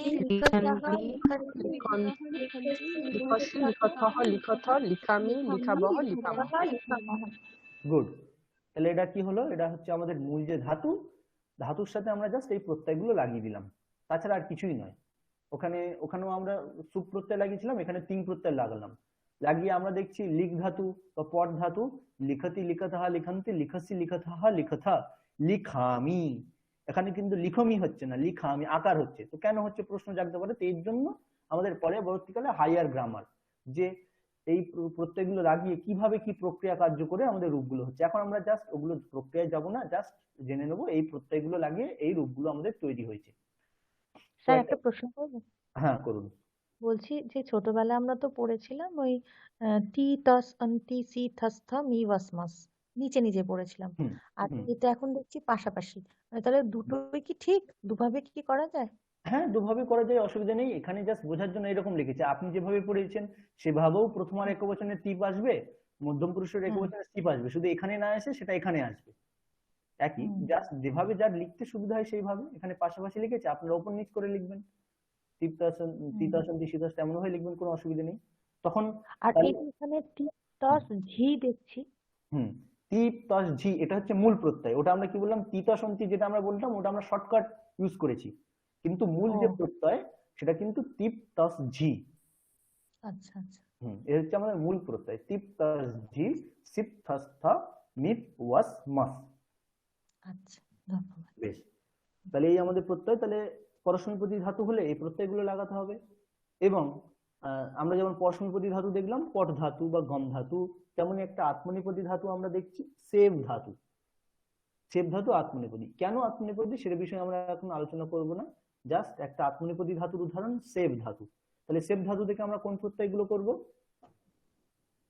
আত্মনেপদী প্রত্যয়। আত্মনেপদীর আত্মনেপদী প্রত্যয় এখানে আমরা আছে ত আতাম ঝ থাস আথাম ধ্বম ইড বহিং মহিং। ঠিক আছে, এই প্রত্যয়গুলো লাগিয়ে আমাদের সেব ধাতু রূপ করতে হবে। তো সেব ধাতু দেখুন, সেবতে ত ছিল, প্রত্যেকটা জাস্ট একার লেগে গেছে, সেবতে সেবেতে। আতাম ছিল, সেখানে আতে হয়ে গেছে, মানে এতে। সেবেতে কি করে হয়েছে সেগুলো আমরা এখন শিখবো না। আতে, তাহলে সেবতে সেবেতে, ঝয়ের এখানে অন্তে হয়ে গেছে, সেবন্তে। থাস, থাসের এখানে সে হয়ে গেছে, সূত্র আছে থাস আসছে, এগুলো আমরা তো দেখছি না, জাস্ট বলার জন্য। থাসের সে সেবাসে, আথাম সেবেথে, ধ্বম সেবধ্বে, ইড সেবে, বহিং সেবা বহে, মহিং সেবা মহে। স্যার সেভ মানে কি? সেব মানে হচ্ছে সেবা করা। নরহ রুগ্নম সেবতে, নরহ মানে একজন ব্যক্তি, রুগ্নম মানে অসুখগ্রস্ত রুগ্ন ব্যক্তিকে, সেবতে সেবা করছে। সেবা করার অর্থ, সেবা করা ক্রিয়া বোঝাতে আমরা সেব ধাতু, প্রত্যেকটা একটা ক্রিয়া বোঝানোর জন্য একটা ভার্ব, যেমন আমরা ইংলিশে ইউজ করি ভার্বের বিভিন্ন রূপ, তেমন সংস্কৃতে প্রত্যেকটা একটা ক্রিয়া বোঝানোর জন্য একটা মূল ধাতু আছে, সেই ধাতু থেকে এবার আমরা রূপ ইউজ করব। তাহলে আমরা এখন শিখলাম, তাহলে একইভাবে আমাদের যেমন শব্দের ক্ষেত্রে আমরা দেখেছিলাম দেবহা দেবু দেবাহা, এখানে একবচন দ্বিবচন বহুবচন ছিল, একবচনের প্রত্যয়গুলো এগুলো, এখানে এই পাশে প্রথমা দ্বিতীয়া ইত্যাদি ছিল। তো সেম টু সেম এখানে আমাদের কি আছে, একবচন দ্বিবচন বহুবচন, প্রথম পুরুষ মধ্যম পুরুষ উত্তম পুরুষ। তাহলে আমরা শব্দ শিখলাম একটা, ধাতু শিখলাম একটা। এইবার একটা শব্দ একটা ধাতু দিয়ে মোটামুটি আমরা পরের দিন বাক্য শিখবো, যে কিভাবে একটা বাক্য আমরা গঠন করতে পারি। এখন তো আমরা সিম্পল শিখে গেছি, দুজন ব্যক্তি বলতে গেলে আমাদের নরও বলতে হচ্ছে। তো নরও দুজন ব্যক্তি যাচ্ছে, ধরুন আমরা বলবো দুজন ব্যক্তি যাচ্ছে, তো দুজন ব্যক্তির জন্য আমরা সংস্কৃত শিখে গেছি নরও। যাচ্ছে বলতে গেলে আমরা জেনে গেছি যে যাওয়ার জন্য আমাদের ক্রিয়াপদ হচ্ছে গম। তাহলে গম ধাতুর আমরা জানি পরস্মৈপদী, তাহলে পরস্মৈপদীটা মানে পরস্মৈপদীর রূপগুলো লাগছে গচ্ছতি গচ্ছতঃ, এই রূপগুলোর মধ্যে আমরা কোনটা নেব? দুজন ব্যক্তি বললে কেন নেব গচ্ছতঃ সেই বিষয়গুলো আমরা পরের দিন বলবো, নাহলে অনেকেরই সমস্যা হবে। তাহলে এখন আমরা যেগুলো শিখলাম, যে শব্দ আমাদের মূল শব্দ আর ধাতু, ধাতু এখানে এখানে কি কি লেখা আছে আমরা একবার পড়ে নিই। ধাতু, পাণিনি মুনি বিরচিত ধাতুপাঠ নামক গ্রন্থস্থিত সকল শব্দগুলিকে ধাতু বলা হয়। তাহলে আমাদের ধাতু আমরা কাকে বলবো? প্রথম আমরা এক একটা বিষয়ের জন্য এক একটা প্রাতিপদিক ওখানে দেখেছি, এখানে ধাতু, ধাতু কাকে বলবো তা বলছে যে আমাদের সংস্কৃতে পাণিনি ব্যাকরণ আছে, সেই পাণিনি মুনি তার ধাতুপাঠ গ্রন্থে সমস্ত ধাতুর একটা লিস্ট তৈরি করে গেছেন। ভার্বের যেমন লিস্ট হয় সেরকম ধাতুর লিস্ট আছে, যে এতগুলো ধাতু আমাদের আছে কম বেশি। সেই ধাতুগুলো, সেই প্রত্যেকটা যে ধাতুপাঠে যেগুলো উল্লেখ করে গেছেন সেগুলোকে আমরা ধাতু বলছি। যেমন সহ গচ্ছতি, যাওয়ার জন্য যে গম ধাতু আছে, এটা আমরা কি করে জানতে পারি? তিনি ওই ধাতুপাঠের লিস্টে যাওয়ার জন্য গম ধাতু আছে এমন বলে গেছেন, তাহলে তার এই ধাতুপাঠ লিস্টে তিনি এগুলো সেখানে লিখে গেছেন, তাই জন্য আমরা বুঝতে পেরেছি এগুলো। তো সেটা বলছে পাণিনি মুনি বিরচিত ধাতুপাঠ নামক গ্রন্থ, পাণিনি মুনির ধাতুপাঠ নামক গ্রন্থ আছে, সেখানে তিনি এরকম ধাতুপাঠের লিস্ট গুলো করে গেছেন, তার থেকে আমরা জানতে পারি কি কি ধাতু আছে। তাই জন্য ধাতুপাঠ, ধাতু কাকে বলে? তো লেখা রয়েছে ধাতু পাঠে পঠিতত্বম ধাতুত্বম, এটা এখন দরকার নেই, কঠিন হয়ে যাবে। ধাতু পাঠে যেগুলো পঠিত আছে তাকেই আমরা ধাতু বলবো। সংজ্ঞা, ধাতু কাকে বলে তার সংজ্ঞা, ধাতু মানে হচ্ছে ক্রিয়াবাচক। প্রথম থেকে আমরা ধাতু ধাতু করছি, বাংলায় তো লোহা লক্কর এইসব ধাতু নয়, এখানে ধাতু মানে ওখানে যেমন শব্দের মূল প্রাতিপদিক, তেমন এখানে ক্রিয়াপদের বা ক্রিয়া রূপগুলোর মূল হচ্ছে ধাতু, মানে যার থেকে আমরা ক্রিয়াপদ নির্মাণ করি। তাহলে আমরা ওখানে সুপ প্রত্যয়ের ক্ষেত্রে, ওই প্রাতিপদিকের ক্ষেত্রে কি বলছিলাম সংজ্ঞাটা, প্রাতিপদিক কাকে বলবো? যার থেকে আমরা সুপ প্রত্যয় করি তাকে আমরা প্রাতিপদিক বলতে পারি। তেমন ভাবে আমরা যদি এখানেও বলি যে ধাতু কাকে বলবো, তো আমাদের কি দাঁড়াবে? যার থেকে আমরা তিন প্রত্যয় করতে পারি, সেটা হচ্ছে ধাতু। তো এই রকম ধাতু পাঠে মোটামুটি কতটা ধাতুর উল্লেখ আছে? 2000। প্রায় 2000 ধাতুর উল্লেখ আছে, মানে 2000টা ভার্বের লিস্ট, 2000টা ক্রিয়াপদের লিস্ট। এরকম যাওয়া, খাওয়া, নাওয়া, শোনা, গান শোনা, লেখা, পড়া, প্রত্যেকটার জন্য তো এক একটা ক্রিয়া, এক একটা ধাতু। তাই এরকম এতগুলো ধাতুর উল্লেখ আছে সেখানে, সেই অর্থে সেই ধাতুকে আমরা ব্যবহার করি। তাহলে সিম্পল, যে কোনো ধাতুই হোক, ধাতু থেকে আমাদের যদি বাক্য আমরা প্রয়োগ করতে চাই, আমাদের খেয়াল রাখতে হবে যে আমরা যে ধাতু ইউজ করছি সেই ধাতুর যে আমাদের নিষ্পন্ন রূপ, কটা রূপ নিষ্পন্ন? 9টা রূপ। গচ্ছতি, গচ্ছতঃ, গচ্ছন্তি, গচ্ছসি, গচ্ছতঃ, গচ্ছত, গচ্ছামি, গচ্ছাবহ, গচ্ছামহ। 9টা রূপ। এই 9টা রূপের মধ্যে যে কোনো একটা রূপ আছে কিনা, না হলে ভুল। এবার এটা আমাদের কোন লকার কি ইত্যাদি আমরা আজকে বলবো না, চাপ হয়ে যাবে। তাহলে এই 9টা রূপের মধ্যে এখন আমরা যতটুকু শিখলাম, এদিকে এই 9টা রূপ আর ওদিকে আমাদের এই হচ্ছে 21টা রূপ। আমরা বাক্য করতে গেলে হয় এর 21টার মধ্যে যে কোনো একটা নিতে হবে শব্দ ইউজ করতে গেলে, আর ধাতু ইউজ করতে গেলে এখান থেকে এই 9টা রূপের মধ্যে আমাদের যে কোনো একটা নিতে হবে, এইটুকুই, আর কিছু নয়। তাহলে আমাদের বাক্য শুদ্ধ হবে। আর তাছাড়া উল্টো পাল্টা না হলে বাক্য অশুদ্ধ হয়ে যাবে। এরকম গম ধাতু, আমরা বললাম যে রাম যাচ্ছে, রামহ গম, এরকম উল্টো পাল্টা কেউ করবো না, কারণ আমরা জানি যাওয়ার অর্থে গম ধাতু আছে, ঠিক আছে, কিন্তু ওই রূপটা আমরা ইউজ করতে, ওটা তো মূল ধাতু, ওটাকে আমরা ইউজ করতে পারবো না। ইউজ করতে গেলে আমাকে এই নিষ্পন্ন রূপগুলো ইউজ করতে হবে। নিষ্পন্ন রূপ মানে পদ, পদসংজ্ঞক যেগুলো, পদটাকে আমরা ব্যবহার করতে পারবো বাক্যে। তাহলে ওই যে রামহ, রামু, রামাহা, ওগুলো শেষে সুপ প্রত্যয় ছিল, সেই জন্য ওগুলো হচ্ছে কেমন পদ? সুবন্ত পদ। আর গচ্ছতি, গচ্ছতঃ, গচ্ছন্তি, এগুলো শেষে কি প্রত্যয় আছে? তিং প্রত্যয়। তিং প্রত্যয়। তার জন্য এগুলো কেমন পদ? তিঙন্ত পদ। তিঙন্ত পদ। গুড। তার জন্য এগুলো হচ্ছে তিঙন্ত পদ। তাহলে ওগুলো সুপ্রত্যয় ছিল শেষে বলে সুবন্ত পদ ছিল, এগুলো তিং প্রত্যয় শেষে আছে বলে এগুলো তিঙন্ত পদ। তাহলে আমরা জানি সুবন্ত পদ বা তিঙন্ত পদ যে পদই হোক আমরা বাক্যে ব্যবহার করতে পারবো। তাহলে আমাদের এতক্ষণে আমাদের কি হলো, সার্টিফিকেট আমরা পেয়ে গেলাম যে বাক্যে আমরা কি কি জিনিসের ব্যবহার করতে পারবো, তাহলে আমরা বাক্য তৈরি করতে পারবো। কি কি জিনিসের? এক হচ্ছে আমাদের ওই 21টা প্রত্যয় লাগিয়ে, প্রত্যয়গুলো ছেড়ে দিন, 21টা যে রূপ প্রত্যয় লাগিয়ে যে রূপগুলো হচ্ছে ওই 21টার মধ্যে হচ্ছে ব্যবহার করতে হবে। না হলে আমাদের যে তিং প্রত্যয় লাগিয়ে যে আমাদের 9টা রূপ হয়েছে, পরস্মৈপদ ধাতু থাকলে তার 9টা, বা আত্মনেপদ ধাতু থাকলে তারও তো 9টা, এই 9টা রূপের মধ্যে আমরা ব্যবহার করব। এবার কোনটা ওদিকে কোনটা ব্যবহার করলে এদিকে কোনটা ইউজ করতে হবে সেগুলো আজকে আমরা ঢুকছি না, জাস্ট সুবন্ত পদের পরিচয়, তিঙন্ত পদের পরিচয় শিখলাম। আচ্ছা, তিং প্রত্যয় বিষয়ে এখানে কি লেখা আছে আমরা একটু দেখে নিই। তিং হলো একটি প্রত্যাহার। আচ্ছা, ওই যে উনি অনিরুদ্ধ বাবু বললেন না, অনিরুদ্ধ বাবু সায়েন্স থেকে এসেছেন, মানে একটু আগে যিনি বললেন, আপনি না, ওই ষষ্ঠী প্রসাদ বাবু মনে হয় বলছিলেন। আচ্ছা, আছেন ষষ্ঠী প্রসাদ বাবু?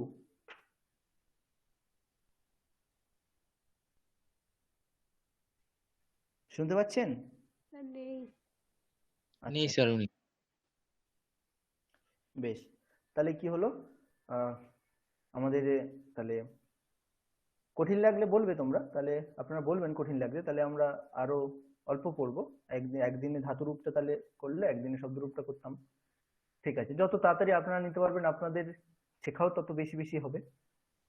কিন্তু না বুঝে এগিয়ে গেলে তো মানে বদহজম হয়ে যাবে, মানে কি শুধু অনেক কিছু শিখেছি বলাই হবে, কিন্তু আসলে কিছুই শেখা হবে না যদি না বুঝে আপনারা এগিয়ে যান। তো সেরকম হলে আমরা আস্তে আস্তে যাবো। এই তো যা বললাম, খুব কঠিন হয়ে যাচ্ছে কি? বলুন না।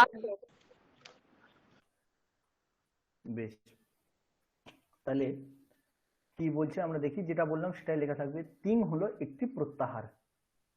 তিং হচ্ছে একটা প্রত্যাহার। তাহলে তিং প্রত্যাহারের মধ্যে কি কি থাকবে আমরা দেখেছি আগেই। তিং প্রত্যাহার কেন, তি থেকে আরম্ভ করে মহিঙের ঙ। তাহলে তিং প্রত্যাহারের মধ্যে এতগুলো মোটামুটি আমাদের 9 18টা প্রত্যয় থাকবে। তাহলে তিং মানে কটি প্রত্যয়? 18। হ্যাঁ, তিং মানে 18টি প্রত্যয়। তাহলে ধাতুর পরে তিং যোগ করা হয়, এটা আমরা প্রথমেই বলেছি। শব্দ থেকে সুপ আর ধাতু থেকে তিং, শব্দ থেকে সুপ, ধাতু থেকে তিং, এটা আমরা প্রথমেই একদম শুরুতে বলেছি যে আমাদের যা প্রত্যয় আছে শব্দ থেকে করব সুপ প্রত্যয় আর ধাতু থেকে করব তিং প্রত্যয়, এটা আমরা প্রথমেই বলেছি। সেটা এখানে লেখা আছে, ধাতুর পরে তিং যোগ করা হয়। তাদের মধ্যে প্রথম 9টিকে পরস্মৈপদ এবং শেষ 9টিকে আত্মনেপদ বলা হয়। তাহলে টিপ এই যে প্রথম 9টি প্রত্যয়, একে আমরা কি কি নামে ডাকবো? পরস্মৈপদ সংজ্ঞক প্রত্যয়। আর হচ্ছে এইগুলোকে আমরা ত আতাম ঝ, এই শেষের 9টাকে কি বলে ডাকবো? আত্মনেপদ সংজ্ঞক প্রত্যয়। তাহলে প্রত্যয়গুলোকে আমরা দুই ভাগে ভাগ করে দিলাম, পরস্মৈপদ সংজ্ঞক প্রত্যয় আর আত্মনেপদ সংজ্ঞক প্রত্যয়। এবার কোন পদ সংজ্ঞক প্রত্যয় কোন ধাতু থেকে হবে তার জন্য নিয়ম আছে, যে কিছু কিছু ধাতু পরস্মৈপদ সংজ্ঞক প্রত্যয়গুলোই নেয়, যেমন আমরা দেখলাম গম ধাতু, এর থেকে পরস্মৈপদ সংজ্ঞক প্রত্যয়গুলোই হয়, কিন্তু সেব ধাতু তার থেকে কিন্তু আত্মনেপদ সংজ্ঞক প্রত্যয়গুলোই হয়। সেই জন্য সেব ধাতুকে বলে আত্মনেপদী ধাতু, কারণ ওর থেকে আত্মনেপদ সংজ্ঞক প্রত্যয়গুলো আসে। আর গম ধাতু তার থেকে পরস্মৈপদ সংজ্ঞক প্রত্যয়গুলো আসে, সেই জন্য গম ধাতুকে বলা হয় পরস্মৈপদী ধাতু। তো এখানে কি আছে? তাদের মধ্যে প্রথম 9টিকে পরস্মৈপদ এবং শেষ 9টিকে আত্মনেপদ বলা হয়। যাদের যাদের মোটামুটি সুযোগ আছে আপনারা স্ক্রিনশট নিয়ে রাখবেন, তাহলে এটা অভ্যেস করতে সুবিধা হয়ে যাবে। শেষ 9টিকে আত্মনেপদ বলা হয়। পরস্মৈপদের প্রথম 3টিকে প্রথম পুরুষ, দ্বিতীয় 3টিকে মধ্যম পুরুষ এবং শেষ 3টিকে উত্তম পুরুষ বলা হয়। তাহলে পরস্মৈপদের প্রথম 3টি, এই যে প্রথম পুরুষ তিপ্তঝি, আপনাদের খাতায় লেখা থাকলে হয়তো লাইনে থাকবে, তো এখানে যেমন আছে তিপ্তঝি, এই প্রথম 3টিকে আমরা কি বলছি? প্রথম পুরুষ। দ্বিতীয় 3টি সিদ্ধস্থা, একে আমরা বলছি মধ্যম পুরুষ। আর শেষ 3টি হচ্ছে উত্তম পুরুষ, হচ্ছে মি বসমাস, একে আমরা বলছি উত্তম পুরুষ। প্রথম পুরুষ, মধ্যম পুরুষ, উত্তম পুরুষ। তাহলে প্রথম পুরুষ সংজ্ঞক প্রত্যয়গুলো কি কি? টিপ টস ঝি। মধ্যম পুরুষ সংজ্ঞক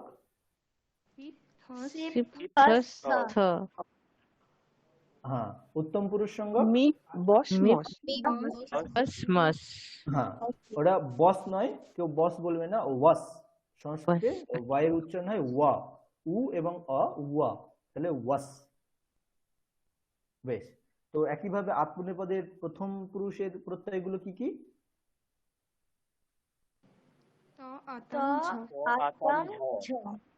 গুড, ত আতাম ঝ। মধ্যম পুরুষের প্রত্যয়গুলো? থাস আথাম হ্যাঁ, থাস আথাম ধ্বম। ধয়ে ওয়াই আছে, তাহলে ধম নয়, ধোম, ধোম। হ্যাঁ, তারপরে আত্মনেপদের উত্তম পুরুষের প্রত্যয়গুলো? ইদ বহিং পহিং। গুড। আচ্ছা, তো তারপরে একইভাবে আমরা ওখানে যেমন পড়েছিলাম সেম, বিশেষ কিছু নেই। দ্বিতীয় 3টিকে বলা হয় মধ্যম পুরুষ, শেষ 3টিকে বলা হয় উত্তম পুরুষ। এই 3টির প্রথম প্রত্যয়কে একবচন, দ্বিতীয় প্রত্যয়কে দ্বিবচন, তৃতীয় প্রত্যয়কে বহুবচন। তাহলে এখানে একবচন, দ্বিবচন, বহুবচন এখানেও আছে, যেমন রামহ রামু রামাহা ছিল একবচন, দ্বিবচন, বহুবচন। তো এখানে টিপ তসজি মানে নিষ্পন্ন রূপ দেখতে গেলে গচ্ছতি এটা হচ্ছে একবচন, গচ্ছতঃ এটা দ্বিবচন, গচ্ছন্তি বহুবচন। তাহলে আপনারা বলুন, গচ্ছতি মানে গম ধাতুর প্রথম পুরুষের একবচন?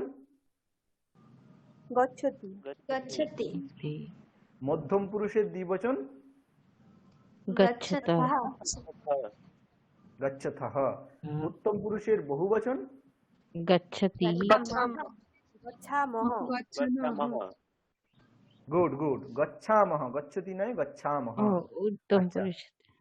হ্যাঁ, উত্তম পুরুষের একবচন? গচ্ছামি।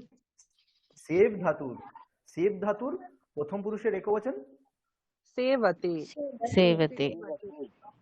প্রথম পুরুষের বহুবচন? সেবন্তে। সেবেতে। না, প্রথম পুরুষের বহুবচন? সেবন্তে। হ্যাঁ, মধ্যম পুরুষের দ্বিবচন? সেবেতে। সেবেতে। হ্যাঁ, উত্তম পুরুষের একবচন? সেবে। সেবে। সেবে। আচ্ছা, উত্তম পুরুষের বহুবচন? সেবামহে। সেবামহে। হ্যাঁ, সেবামহে। বেশ, তাহলে এইটুকু আমরা শিখলাম। একবার আমি বলছি, আপনারা শুনে নিন, যদি মানে সুযোগ হয় তো এটাকে আপনারা একটু দেখবেন। মানে এইভাবে একটা ওদিকে যদি দেব শব্দটা মনে রাখতে পারেন খুব ভালো হয়, বাক্যের জন্য আমাদের সুবিধা হবে। দেব শব্দ বা রাম শব্দ একটা যে কোনো শব্দ মনে রাখলেই হবে। আর এদিকে যদি আপনি পরস্মী পদের নটারূপ বা আত্মনেপদের পদের নটারূপ যদি মনে রাখতে পারেন, চাপ নেওয়ার কোনো দরকার নেই, যতটা হবে। গচ্ছতি, গচ্ছতঃ, গচ্ছন্তি, গচ্ছসি, গচ্ছথঃ, গচ্ছথ, গচ্ছামি, গচ্ছাবঃ, গচ্ছামঃ। সেরকম সেব ধাতুর সেবতে, সেবেতে, সেবন্তে, সেবসে, সেবেথে, সেবধ্বে, সেবে, সেবাবহে, সেবামহে। এই হচ্ছে সেব ধাতুর রূপ। বেশ, তো এখানে আর কারুর আর কি লেখা আছে দেখি। এখানে দ্বিবচন এবং তৃতীয়টাকে বহুবচন বলা হয়। ঠিক এইভাবেই আত্মনেপদেরও নামকরণ করা হয়। আত্মনেপদেরও ঠিক এইভাবেই হচ্ছে নামকরণ করা হয়েছে। মানে পরস্মী পদের মতো এরও তিনটে বিভাগ, প্রথম পুরুষ, মধ্যম পুরুষ, উত্তম পুরুষ, একবচন, দ্বিবচন, বহুবচন। আচ্ছা, তাহলে আজকে যেগুলো আমরা পড়লাম, কোনো রকম ভাবে টেনশনের কোনো দরকার নেই। যেখানে যে বুঝতে পারেননি নির্দ্বিধায় প্রশ্ন করতে পারেন। তার আগে এখনো আমাদের হাতে 8টায় শেষ হয় তো ক্লাস? স্যার একটা প্রশ্ন আছে। হ্যাঁ, বলছি 8টায় শেষ হয় তো? হ্যাঁ হ্যাঁ হ্যাঁ 8টায়। ঠিক আছে, তাহলে কি প্রশ্ন আছে বলুন। তারপর আমরা একবার যতটা পড়লাম সামান্যভাবে একবার আরেকবার আমরা অভ্যাস করে নেব, তাহলে যার যার কঠিন আছে যদি সোজা হয়ে যায়। বলুন কি প্রশ্ন। হ্যাঁ স্যার, বলছি যে রাম মানে এই যে গচ্ছতি, গচ্ছতঃ, গচ্ছন্তি এটা যে হচ্ছে, এটা একটু এক্সাম্পলটা বলবে? মানে রাম গচ্ছতি এইভাবে, তাহলে এক বচন মানে রাম যাচ্ছে, তারপর পুরোটাই আজকে একটা ছিল, প্ল্যান ছিল যে তাহলে শব্দ হয়ে গেল, ধাতু হয়ে গেল, শব্দ এবং ধাতু কিভাবে পরপর আমরা ব্যবহার করব সেগুলো পড়ানোর আজকে ইচ্ছা ছিল, কিন্তু অনেকটা তো কঠিন হয়ে যাবে। স্যার একটা এক্সাম্পল বলবেন, মানে এটার অ্যাপ্লিকেশনটা জাস্ট। অ্যাপ্লিকেশন হলো, যদি আমরা যদি বলি একজন ব্যক্তি যাচ্ছে, তাহলে একজন ব্যক্তি সংস্কৃত কি হবে বলুন আপনি? যদি হয় রাম, তাহলে রামঃ গচ্ছতি। গুড। তাহলে একজন যদি আমরা বলি রাম না, আমরা দেবধর শব্দ দেখেছি হয়তো, দেব শব্দ বলি, তাহলে একজন দেবতা, তাহলে কি হলো? দেবঃ, তাই তো? একজন দেবতা সংস্কৃত কি? দেবঃ। দেবঃ গচ্ছতি। গুড। দেবঃ বলতে গেলে তখন আমার একবচনের রূপটাই লাগাতে হবে, গচ্ছতিই লাগাতে হবে। কারণ আমরা দেখতে পাচ্ছি এখানে একবচনে গচ্ছতি রূপ হয়, দেবঃ ওখানে দেবতা বলছি একবচনে, তাহলে আমাদের গচ্ছতি করতে হবে। তো যদি আমরা বলি যে দুজন রাম, তাহলে কি সংস্কৃত কি হবে? দুজন রাম যাচ্ছে, তাহলে দুজন রাম সংস্কৃত কি হবে? তাহলে রামু হয়ে যায়। রামৌ, হ্যাঁ, রামো গচ্ছতঃ। গচ্ছতঃ, গুড। রামৌ গচ্ছতঃ। যদি আমরা বলি অনেকজন রাম যাচ্ছে, তাহলে রামঃ গচ্ছন্তি। হ্যাঁ, রামাহ গচ্ছন্তি। এই তো একদম বাক্য হয়ে গেল, একদম কেউ কিন্তু মধ্যম পুরুষ আর উত্তম পুরুষটা তাহলে সেগুলো পরপর বলবো, তো সেগুলো কঠিন হয়ে যাচ্ছে আজকে। এমনি জাস্ট আপনার সংশয় হচ্ছে, দেখে রাখুন। না মানে আমি ওইটাই রিলেট করতে পারছিলাম না। স্যার এক মিনিট, আমি একটুখানি স্ক্রিনশট নিচ্ছি। আচ্ছা, নিন। যদিও আমরা পরবর্তী যাবো না বলছিলাম, কিন্তু বলছেন যখন সামান্যভাবে দেখে নিন, একটা বাক্য জাস্ট বলি, যাদের কঠিন লাগবে দরকার নেই শোনার, আমরা পরের দিন এটা আবার বলবো। জাস্ট অ্যাপ্লিকেশনটা কোথায় ওটাই জানবার কোয়েরিটা ছিল। হ্যাঁ, এটা স্ক্রিনশট নিয়ে নিয়েছেন? হ্যাঁ হ্যাঁ, তো দেখুন কোথায় অ্যাপ্লিকেশন। তৎ শব্দ যদি থাকে তাহলে আমাদের প্রথম পুরুষের রূপগুলো আমরা ইউজ করব। যদি ইউষ্মৎ শব্দ থাকে তাহলে আমরা এই মধ্যম পুরুষের রূপগুলো ইউজ করব। যদি অস্মৎ থাকে তাহলে উত্তম পুরুষের রূপগুলো ইউজ করব। মানে আমরা বোঝাতে যদি আমি যাচ্ছি বলি, তখন কিন্তু আর গচ্ছতি গচ্ছতা বলবো না। আমি একা হলেও একবচন হলেও গচ্ছতি বলবো না, তখন উত্তম পুরুষের রূপগুলো ইউজ করব। যদি নাম থাকে তাহলে ওটা ইউজ করব। নাম বা তৎশব্দ সাহাতৌতে, বা যদি আমরা বলি সে তারা বা রাম শ্যাম যদু মধু হি সি থার্ড পারসন যেমন ইংলিশে হয় সেরকম সে অথবা যে কোনো নাম, সে যাই বোঝাতে চাই তার জন্য আমরা প্রথম পুরুষের গুলো ইউজ করব। যদি তুমি তোমরা ইউজ করি, তুমি তোমরা দুজন তোমরা এগুলো বোঝাতে। যদি বলি তুমি যাচ্ছ, তাহলে তুমি সংস্কৃত হচ্ছে ত্বম, তখন আমাকে গচ্ছতি বললে হবে না। তুমি একজন হলেও গচ্ছতি বললে হবে না, কি বলতে হবে তখন? আমার তার জন্য মধ্যম পুরুষের গুলো ইউজ করতে হবে। তখন তুমি যদি একজন হয়ে থাকো তাহলে তুমি গচ্ছসি, ত্বম গচ্ছসি। তোমরা দুজন হলে তোমরা দুজনের সংস্কৃত এখানে আমাদের রয়েছে, কোনো আমরা বলছি না, এখন কঠিন হয়ে যাবে। তোমরা দুজন বললে তখন গচ্ছথা, তোমরা বহুবচন বললে তখন গচ্ছথা। তেমনই ভাবে যদি বলি আমি তো একাই, আমি একা যাচ্ছি যদি আমি বলি, তাহলে আমি সংস্কৃত হচ্ছে অহম, তাহলে অহম গচ্ছতি তখন আমরা বলতে পারবো না, কারণ আমরা বোঝাতে আমরা উত্তম পুরুষের রূপগুলো ইউজ করি। তো এগুলো আমরা পরের দিন ডিটেলস আলোচনা করবো। আপনি অ্যাপ্লিকেশনটা বুঝতে পারলেন? হ্যাঁ হ্যাঁ হ্যাঁ, থ্যাংক ইউ। বেশ, তো আজকে আমরা যা শিখলাম সামান্যভাবে, 4 মিনিট এখন আমাদের হাতে আছে, সামান্যভাবে আমরা দেখে নিই। আমরা বাক্য রচনা শিখতে গেলে আমাদের দুটো জিনিস লাগবে, একটা হচ্ছে শব্দ আর একটা ধাতু। তো শব্দ আমরা বেসিক্যালি আমরা কোন শব্দের কেমন রূপগুলো ইউজ করব।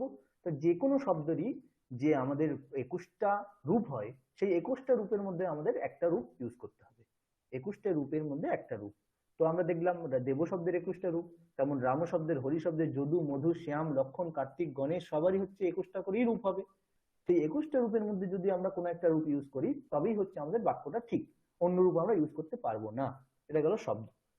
তো সেই যে শব্দটা ইউজ করলাম তার সাথে সে কি করছে তার বোঝানোর জন্য ধাতু, ক্রিয়া বোঝানোর জন্য ধাতু। সেই ধাতুর জন্য আমরা কি দেখলাম, ধাতু থেকেও আমরা যে কোনো রূপ ইউজ করতে পারবো না। ধাতু থেকেও আমরা স্পেসিফিক যে ধাতুর যে রূপগুলো হয়, ধাতুর বিষয়ে আরো কিছু আছে যেগুলো আমরা আজকে বলছি না। ধাতু মানে আমাদের যেমন ইংলিশে হয় প্রেজেন্ট, পাস্ট, ফিউচার, সেই রকম আমাদের ধাতুর ক্ষেত্রেও আমাদের বিভিন্ন লকার আছে। এখানে বলা হয় সংস্কৃতে লকার। কোন কাল, বর্তমান কালকে বোঝাচ্ছি। এই যে আমরা বললাম রাম যাচ্ছে, তো এটা তো বর্তমান কাল হয়েছে। যদি আমরা বলি রাম গিয়েছিল বা রাম যাবে, তখন আমরা কি রূপ ইউজ করব সেগুলো আমরা পরবর্তীকালে শিখবো। এখন আমরা ওসব যাচ্ছি না, এখন আমরা সেম টু সেম জাস্ট একটা ধাতুর রূপ আমরা ইউজ করব। তাহলে ধাতু থেকে আমরা রূপ ইউজ করার জন্য আমরা দেখেছি একটা মূল ধাতু লাগে ক্রিয়া বোঝানোর জন্য। তার থেকে আমরা কোন রূপগুলো ইউজ করব, যে কোনো নয়, ওই ধাতু থেকে যে নিষ্পন্ন আমাদের 9টা রূপ, সেই 9টা রূপ থেকে আমরা যে কোনো একটা রূপ ইউজ করব। এইবার যে কোনো একটা রূপ মানে আমাদের এই যে গচ্ছতি গচ্ছতঃ গচ্ছন্তি, গচ্ছসি গচ্ছতঃ গচ্ছতা, গচ্ছামি গচ্ছাবহ গচ্ছামা, এই যে 9টা রূপ হলো, এর থেকে যে কোনো একটা ইউজ করব। এর থেকে আমরা কোনটা ইউজ করব সেগুলো আমরা পরবর্তীকালে দেখবো, যে ওখান থেকে কোনটা নিলে কোনটা ইউজ করব। তো এগুলোর আমরা ভেদ বললাম। এর হচ্ছে প্রথম 3টেকে আমরা প্রথম পুরুষ বলে থাকি, দ্বিতীয় 3টেকে আমরা মধ্যম পুরুষ বলে থাকি, তারপরটাকে আমরা উত্তম পুরুষ বলে থাকি। তারই প্রথমটাকে হচ্ছে একবচন, দ্বিতীয়টা দ্বিবচন, তৃতীয়টা হচ্ছে বহুবচন, এইরকম আমরা বলে থাকি। বেশ, এই আমাদের মোটামুটি আজকের পড়া। আর কারোর কোনো জিজ্ঞাসা?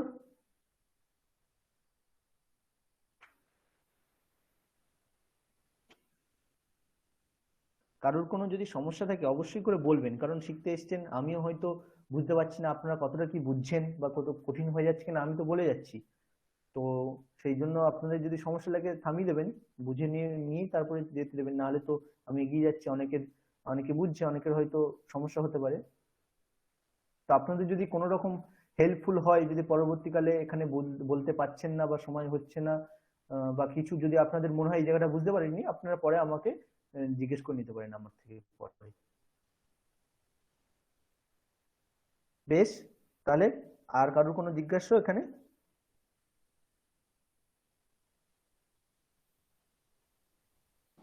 না স্যার।